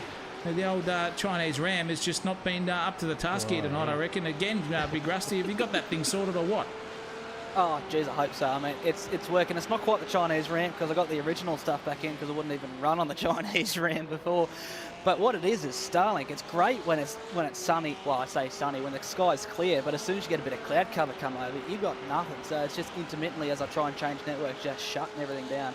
But we seem to be going all right at the moment. Your stream's a little bit jumpy, but I've at least got who we're looking at the moment as we look at Cans and Bennett going over the top. I was going to say, no, start with Bennett. That's who we're looking at. Thanks, mate. Well, takes two to party, doesn't it? Give me a fucking heart attack. I hope we've got who we're looking at. We'll just go on from there. No, I'm still learning cars. I haven't even seen any of these GT3 liveries except for Marshall. I can see the Marshall Motorsports logo on the side of any car he's driving, so he's easy to point out. But as I say that, my stream jumps all over the shop, and I'm back to looking all over the place. We got Munro. He's in the background there. The gaps have gone out a little bit. I'll talk about that. So it's still close up the top end of the field with 1.3 seconds, but we've got the next Mercedes that's 25 seconds back from him. So it's looking like it's spaced out a little bit. We've got the old enduro strategy starting to shape out. Who have we got that hasn't pitted yet? Has Marshall's come out of the pits, hasn't he? He has indeed. Yeah, everyone has pitted. I'll bring that graphic up just again so we've got it here. I think everyone on the grid has done at least one stop who's on the track. Yes, they have. Kenny's done two. Payne, DeBetta, Ortner and Cicciolina have been casualties out of the race and have done two stops for effectively so they can get the car to the end with the fuel scenario. But nonetheless, the top 7 have done their mandatory pit stops, and yes, there is a big gap there as well as they file through. But nonetheless, it's still a good place to be because when you go racing, I always say it, and I'll keep saying it again, it's never over until the fat lady sings and that checkered flag is waved at the end. It might be 25 seconds, it might be 18 seconds between 3rd and 4th, but one error from one Kobe Marshall or Dan Smith, and it could promote an absolute dark horse for the rest in 3rd, 4th, 5th and 6th to come through and maybe get a podium. You just don't know. We've got 22 and a half minutes of racing left to go here, Chris Obe. This is still on like Donkey Kong, don't you worry about it. Yeah, Chris Lashbrook as well, up there in the podium positions. He's up 7 spots to get there as well, mind you, folks. So he's done an absolute brilliant job. His best lap, a 2:01.9, which is certainly not shabby at all. Deserves to be up there on pace. He's got Ryan Palmer about 4 and a bit seconds beyond him. And I'll tell you what, a really nice day out in the office with Chris Lashbrook. I reckon if you stopped the race now and said, mate, we'll give you P3, where he started down there in P10, he'd go, yeah, mate, I'll take that every day of the week. So the number 34, really nicely done. I haven't, as well, how good am I in the commentary box? Haven't been keeping up with the results from the previous rounds that we failed to make here at Sensational TV. So I'm not sure if this is his first race, but I'll tell you what, he's debuting on Sensational TV tonight. So he is in line here for a podium on debut. We're going to call it that to the very end. Ryan Palmer may have something to say about that, but he is actually he's a fair way off. As I say that, he is 18 seconds clear. So yeah, forget what I said earlier on. Lashbrook's looking real pretty here at the moment for a podium on debut. He definitely is. Never say never. Never say never, Rusty. Exactly, mate. Yeah, it's your turn, mate. Keep going. Right. Put me out. Yeah, it's tough right. once they start to spread out. What do you talk about here at on the track? Give us some suggestions in the chat. What do we talk about? We were getting into the beers last night as well once they all started to spread out. Oh no, we've had an incident. We've had an incident. Oh, no. Dan Smith has written off his Lamborghini again. That man cannot catch a break, unfortunately for him. And again, the replay just doesn't do what I want it to do. So I'm going to have to go back again. It's just been taken the P155 here, ladies and gentlemen. Tonight, he's just got it all wrong on the approach into Skyline. You can see him hopping and skipping and slapping the wall, Chaz Mostert style. Oh, that thing is absolutely dead set written off. The whole rear wheel assembly is tucked in. He is gone from this one. I said it, ladies and gentlemen. It's never over until the fat lady sings, and he is right pissed off. I can tell you that one. Back to the drawing board for Dan Smith, unfortunately, and that has given Big Lashbrook a P2 here at the moment, and it looks pretty what am I saying? It's pretty secured here, Fort Knox style for him, with a good bit of insurance behind him, and it's inherited his teammate, mind you, Palmer, up into third place as well.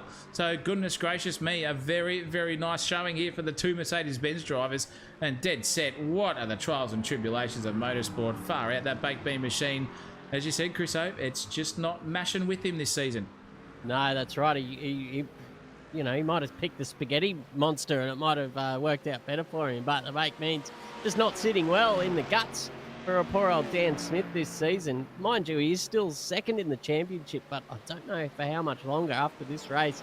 There was a few there nipping at his heels, and if he does go on with the DNF here, it's going to be really bad for him in the long run. Where is he? I'm looking for him on the timing tower. He's down there in 23rd position currently, sitting in the pit lane, I believe, getting service, getting himself back on track. No, he's so gone. He's out. Yeah, it says out next to him. Meatball flag. He's done. The big old DNF. No points there for Dan Smith tonight. That could be the end of his campaign for this championship as it starts to get to the pointy end here, folks. Only a few rounds to go, and even if he clean sweeps them, that's going to be a tough task to overcome. Yeah, 100%. You're not wrong there. And I think, was he sitting second before he had that bit of a tough and tumble down through the diver there? Yeah, it's definitely not ideal for him. Far out. As we go back to Fairbrother, it's just got a bit of open space around him. That's the other problem with endurance racing. Even though when it's all together, the racing's super good because of hard tyres, it does space out a little bit because everyone's super good on hard tyres. So we eventually get to a point where we're not 100% sure because we're at the end of the strategy play now. Everyone's had their pit stops done.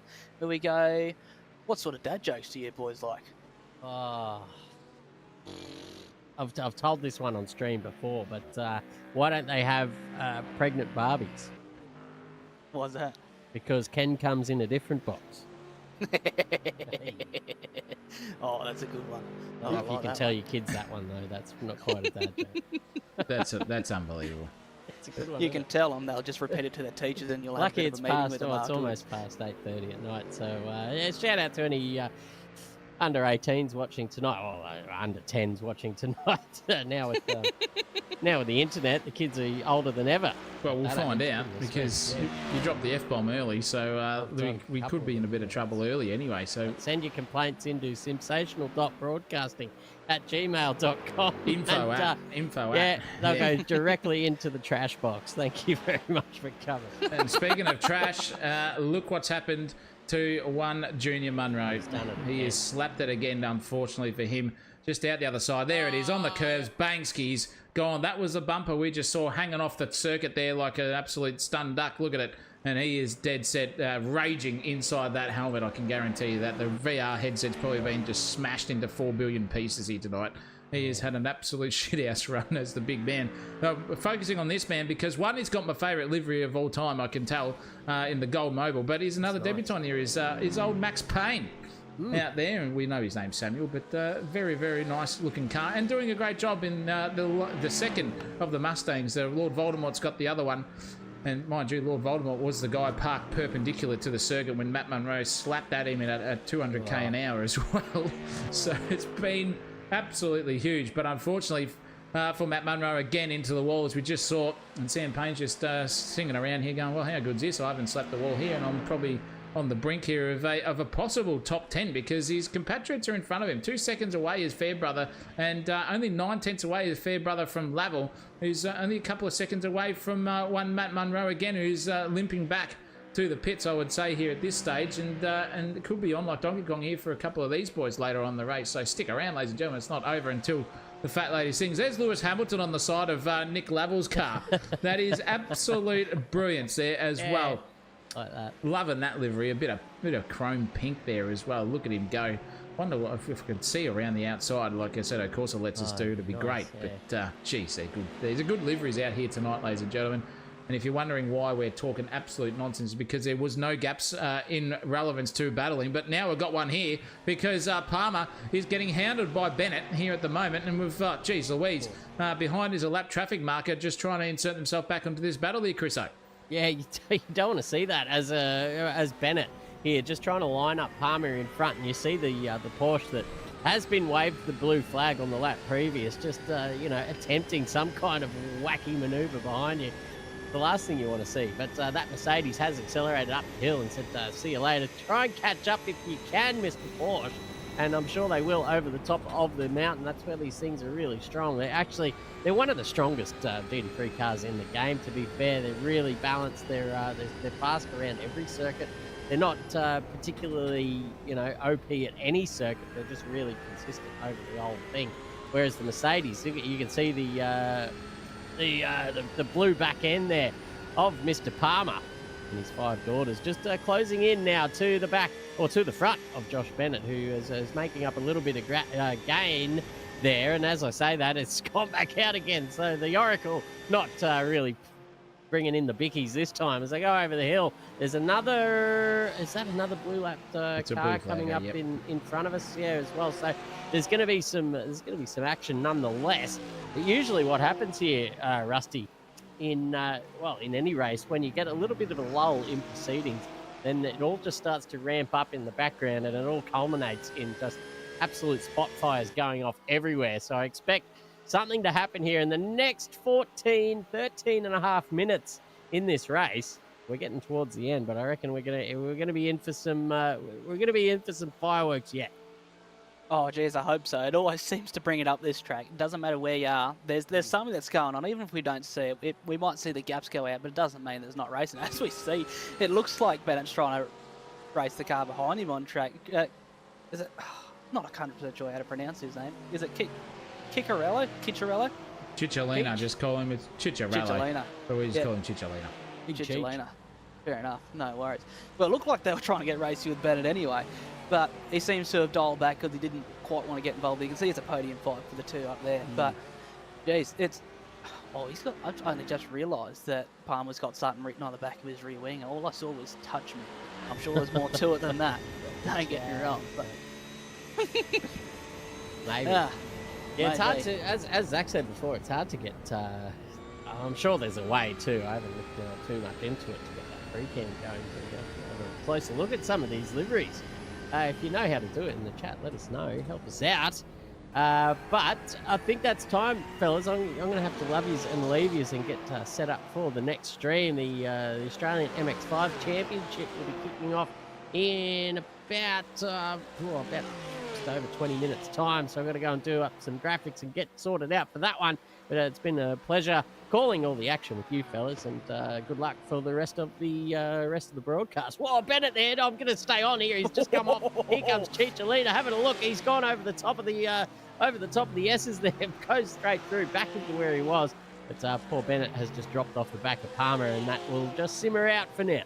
Thank you very much, Big Balls Munro, for tuning in. It would be great to be with you in the next stream as well. Don't you worry about that. But you go off and get ready for that. Thank you for coming in and making it a threesome in here. They say two's a couple, three's a party.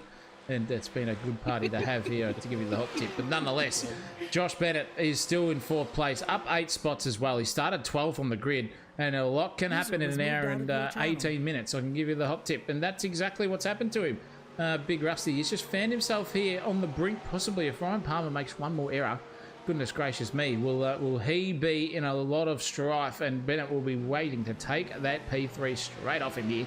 And it's the closest battle on the circuit for the podium, as we said. So, yeah, as you know, an hour and 19 minutes in, out of an hour and 30. We're down to those dying 10 minutes here, and it could just start to get a little bit feisty in some positions. We'll watch that timing tower on your left-hand side of the screen. How am I going? I don't know my lefts and rights. I don't know what my hours and 20 minutes are, Rusty. I'm done. You keep going.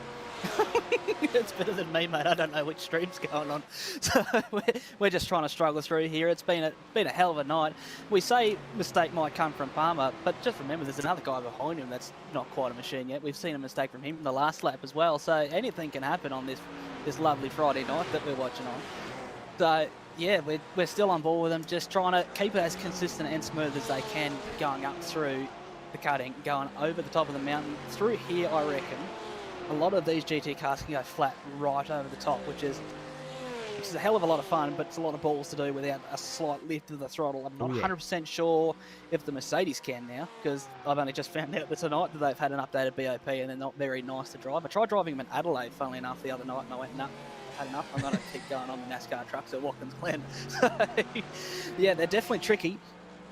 Funnily enough, they're one of the easiest cars to drive, but driving them to the limit very quickly is one of the hardest things to do, which you find with a lot of these things. It is. It's so hard. You feel like you're driving on the limit, and then you realise that you're actually overdriving the thing. So you've got to dial it back and then drive it on the limit of a less bit of, teetering edge sort of style. If you're just under driving through the corners, you find maybe 3 or 4 tenths. It can even be just a different gear. When you think you're in the optimum gear through a corner, a la Imola at turn 1, you can go through there in second, feel like a hero. But then you go in third, and the car's more settled, and you come out the other side a lot quicker, slow in, fast down. So it's 3 or 4 different ways that you can drive these cars, ladies and gentlemen, for sure. So don't think that it's just all turn the thing, hammer the throttle, smash the brake pedal, and out the other side and just make an apex. There's a lot more to these things to be quick, and you can see that, I'll tell you what, that Palmer is still under threat from Bennett. Bennett just gets a couple of laps in and finds 6-7 tenths on Palmer. That's just seesawing backwards and forwards here for the final step on the podium here in this one. I just don't understand what is going on in the chat here. Marshall Motorsports has come out and said, on board. Well, look, mate, I don't race out there. We're just calling the action. But there's been so much here tonight. Kobe Marshall's out in front. You should be absolutely yeeting yourself and probably getting a couple of sherries out, to be honest, to celebrate. And the Wanda Cricket Club says they're not, because their big man is leading the bloody thing in Kobe Marshall. Yeah, 100%. If you reckon they're bored, Marshall Motorsports, I reckon jump on the horn and say, hey, mate, slow down a little bit. We need to make it a little bit more interesting for the guys on stream. So if you slow down to Lashbrook and start defending pretty hard, I reckon that'd make it a lot more interesting. Yeah. It's definitely a comment to say for your leading driver. But I'm all for it. Bring it all on this way. But every time I look at that Marshall Motorsports car, I'll be honest, it takes me back. I love that shade of red. And the Marshall Motorsports just blends in so well around it. It's just phenomenal. One of the best looking cars on the grid, I reckon. What do you think? Yeah, for sure. It's a great looking livery. Very, very nicely done out in front. And just so you know, at home, ladies and gentlemen, that when Marshall Motorsports chats in the YouTube channel, it's actually that man on screen right now, just typing away as he's driving. It's just the man can do 58 million things at a time. He's not human. He's Kobe Marshall, and he's just keeping it clean, keeping it fast with 39 seconds and thereabouts. Out in front, well, you would be, give you a hot tip, you would be pretty bored, but if you take your eye off for 1 millisecond at the wrong time, it can all go wrong for you. So keep your eyes focused here, Kobe. Your dad's already in the doghouse from Sunday night's race after just abandoning Mrs. Marshall for Mother's Day to watch the Sun race, and there he goes. He slaps the outside wall there, gets very, very close indeed, does Kobe, but nonetheless, if he definitely got to get a podium here and a P1 at least for sure, Kobe. So you could be in a bit of trouble for the old inheritance, I reckon, there, Rusty. Yeah, 100%. If he smacks it on the wall, I have to put a comment like that into the chat while texting and driving, which is not legal, by the way. You definitely shouldn't do at home. Yeah, it'll definitely be a case to answer for everyone watching at home and the sponsors on the board as we go back to Josh Bennett, looking like he's trying to take it up the outside of Ryan Palmer going up the hill. Far out. He's getting a bit game. He's starting to get impatient. He dives. I say dives. He goes back a little bit. He just couldn't quite get the drive. But far out. He's got under brakes in this car. The amount of room that he makes up through the cutting is just unreal. This is awesome to watch. Just the differences in these cars going up over the top here. I wonder. Can't quite hear it, but I'd be willing to bet that he's still flat going over the top, and they're not leaving an inch of wall on the outside of any of them. Far out. How far close does it get? It gets real close to the inside. Doesn't quite hit the curbing there because we know that it spits it out. But, geez, look how good it is under brakes. It's unbelievable, that Porsche. I said it earlier that when you get those things dialed in, geez, they come from 200 yards away. and they can close in a rate of knots and just get through. We've seen Chicholita do that too at some races too, so he's been right up there as well, which is great to see. But geez, he was close to the outside wall there, was Bennett, and that just releases Palmer back down at Conrod Straight again. 7/10 is the gap. It was 3/10 before that little minute error did happen.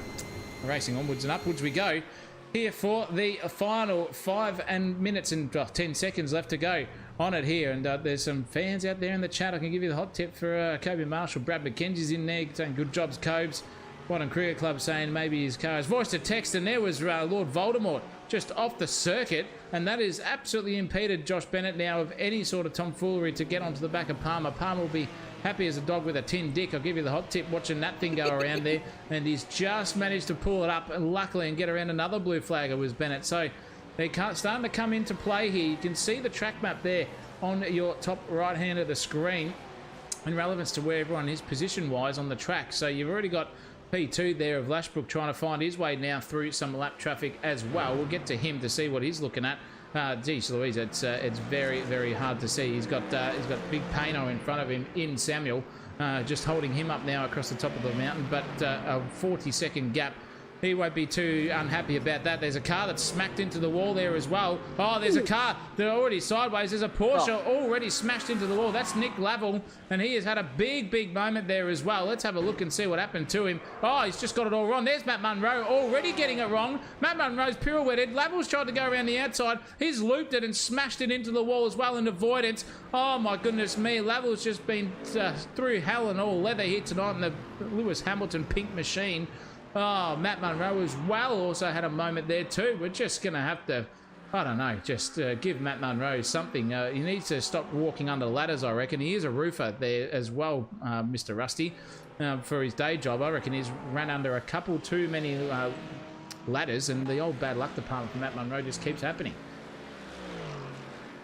Yeah, you're not wrong there, far out. But it's not just Matt Munro, it's happening to nearly every car that we've come on well this race so far. I wonder what kind of forbidden sauce they sprinkle on this track, or whether they've just raised the temperatures through the roof, because everyone seems to be struggling here. I wonder if they're running on a setup that seems to be very good for your normal day average temperatures, but just as soon as it heats up a little bit, it gets real tricky to drive.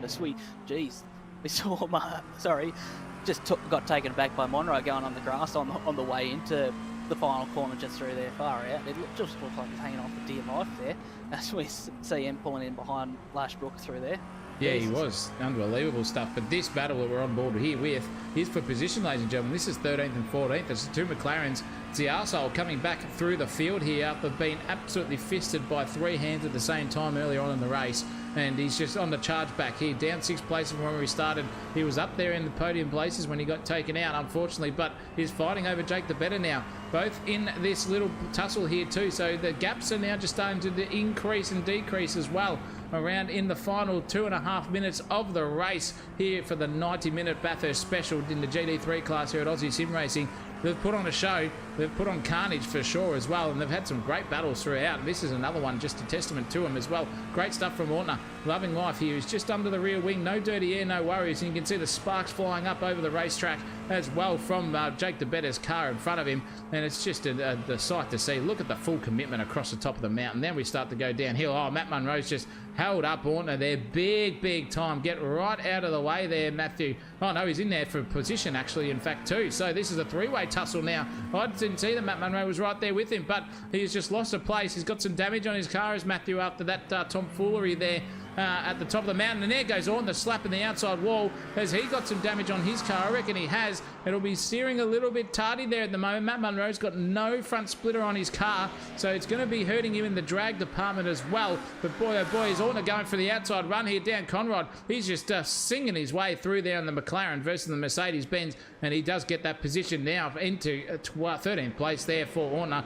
He's got 0.5 of a second now to get back up onto it, and the battles are starting to heat up here. Palmer has had a mare, and look like he has just got smashed off the racetrack here as well. It looks like he's going a bit slow. And I'll tell you what, that was a good pass there from Bennett, Cairns, and Merchant. He's had a moment, and I cannot find it here on the screen, unfortunately, for us to go back and have a look at the replay there, Big Rusty. Yeah, I'm just going to the big rewind, see what I can find, and going back half lap, I still can't find anything. So, geez, not ideal. As we're talking about the luck, it just keeps on giving, doesn't it? Another podium spot. He's down to 6th now. Just, it's tough luck. That's what it is. It's bloody hard doing it with these guys tonight because they just we're hyping them all up and then they keep. Maybe it's our fault. They just keep crashing after we hype them up. We think they're doing a bloody good job, and then next minute they're facing backwards like a lawnmower blade. Yeah, well, the big commentator's curse, mate, is just on power, full song tonight. I can give you the hot tip. This battle is raging on, though, for the final 10 seconds of the race. It's going to be on like Donkey Kong here as they go through because Kobe Marshall's going to be crossing the start-finish line any second here as they go across the top of the mountain. It's Orner, DeBetter, Munro, all in a three-way tussle here, but we're going to have to cross to the big man, Kobe Marshall, as he rounds the second to final turn here to absolutely dominate this Bathurst 90-minute in the GT3 series. He will be very, very happy. His dad will be happy. His mum will be happy. And Kobe Marshall takes the chockies here big time. Absolutely domination, destroyation, you name it. He has done it and done it proud for him, and celebratory donuts nonetheless. Absolutely dead set. 52 seconds was the man taking the win. Great stuff there from Kobe Marshall. Lashbrook is going to start to get himself over the start-finish line too. That is the distance that 52 odd seconds is, ladies and gentlemen, between those two. But the battle between Ornut, Munro and DeBetter has just petered out a little bit. Sam Payne, though, is starting to get a little bit closer here to the back end of Fairbrother. This could be a race onwards here. Oh, Fairbrother's had a mare too. This is Payne's opportunity to get himself inside the top 10. Can he get the job done? Final turn to go. Can he go for the switch back up and under move? No, Fairbrother just cuts a nose off him, and Fairbrother gets 10th place in the end as well. Jeez Louise, that was close there between the two of them as they came across the line. A 10th of a second between them. Wow, what a finish for that over the 10th place on the grid. But Lashbrook has come across the line and just absolutely written off his Mercedes-Benz. I'll tell you what, the pit crew are not going to be happy about that one. But Josh Bennett, classic drive from him. Clean as a whistle from Joshy Bennett tonight, and that is why he gets 3rd place. Bradley Cairns comes across the line for 4th. Very, very nice effort from the top end of town in the Cairns department there. Merchant, the travelling salesman, gets 5th place. Palmer, what happened to the big man? I think he nearly ran out of fuel. As I said earlier, I didn't think he had the fuel to get there, Rusty. And 6th place for him as he comes across the line, just dawdling that thing across now for him. He'll have to settle for that. Unfortunately, Kenny gets across the line here now too in just a hot second for 7th place in the Aston Martin, first of them on the track for that one. And then the whole field has finitoed. What an absolute barnstormer of a race we just had there. Geez, it really lit up on the final lap there. Far out. I think we had 3 individual battles going on that we were trying to watch at the same time. Far out. And it looks like DeBetter just got the better of the rest of the 3 that he was going on with as well. So, just awesome stuff as we see everyone on Mountain Straight just deciding to get rid of all their tyres. They don't need them anymore. Lay them down, put them on rubber on the road. That's a great end to a 90-minute race. Fantastic end to it. What a great result from everyone on the screen as well. And we've got to get down to them because they will be as keen as anything with these boyos to get themselves into what they would like to call the Podium Pro, ladies and gentlemen, as I get that sorted out on my screen. It's been very, very nice to have you all along for us here tonight at Simsational TV. I loved every single moment of it. And boy, oh boy, has one man just been absolutely on song here tonight as Kobe Marshall. And it's been a great thing to see him race around this track tonight as well. As we get to the Podium Pro, I'm going to get the actual correct screen up if I can. And then we'll go down to the boyos there. Give us your summary of that race there, Rusty, while I do this.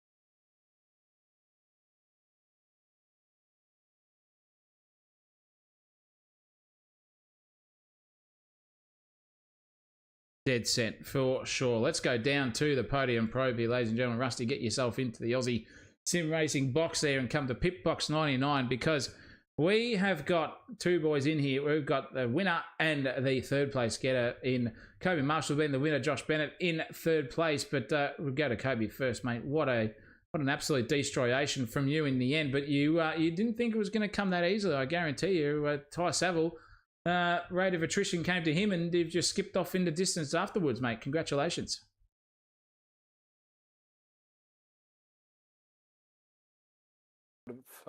Had to battle Dan for the rest of the race for second, but yeah, he made a mistake up at McPhillamy, and yeah, that's when I got past him. And I think before that, I was slowly starting to gain back on him. I don't know if he made a mistake or not, but yeah, thankfully it all worked out. Had a couple of battles with Smith, and yeah, managed to win.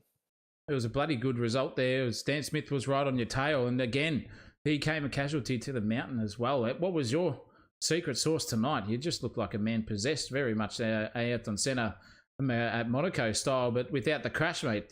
What was the plan for this race for you personally?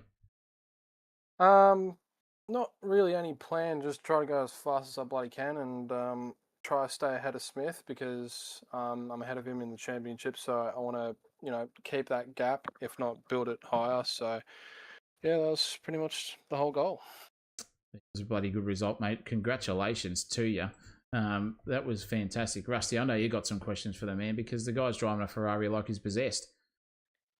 I want to know why you were texting while you were driving. That's not. Can you imagine if that went wrong, mate? No, it's okay. It's okay. I did it on Conrod, so yeah, no, I'm done.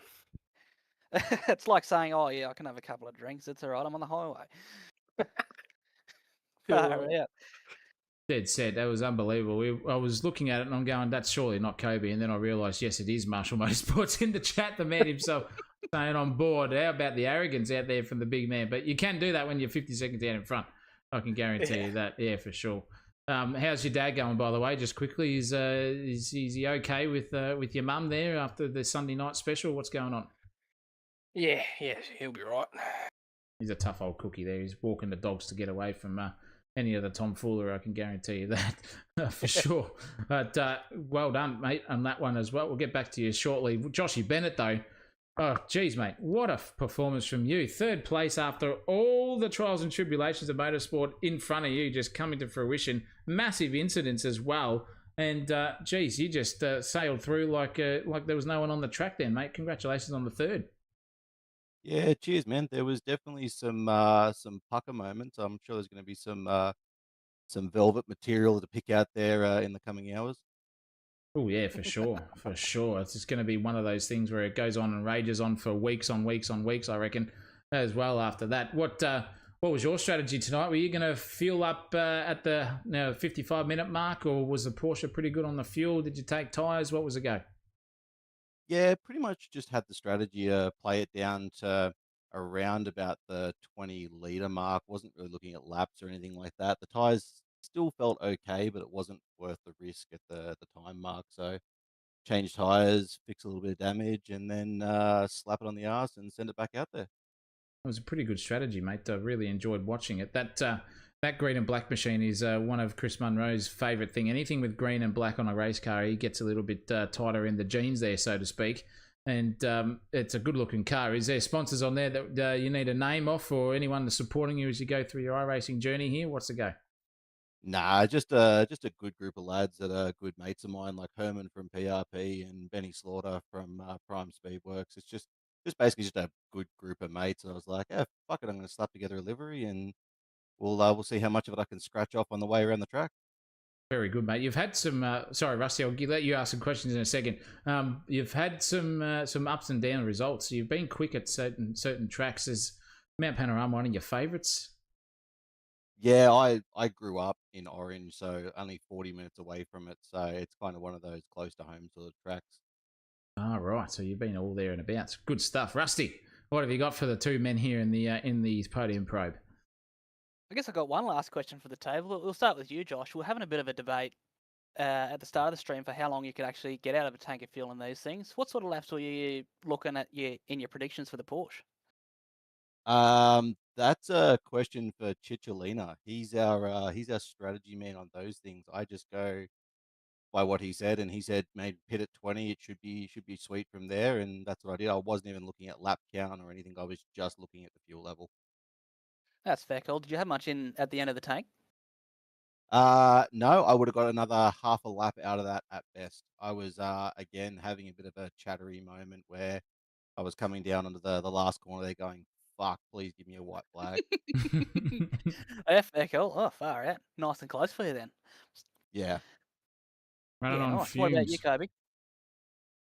Oh, what was that? Sorry, missed that. How much fuel were you getting in your sort of lap predictions from a full tank?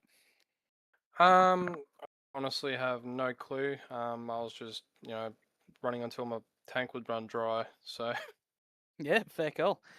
Guess we got a couple of answers of I don't really know, man. I just work here.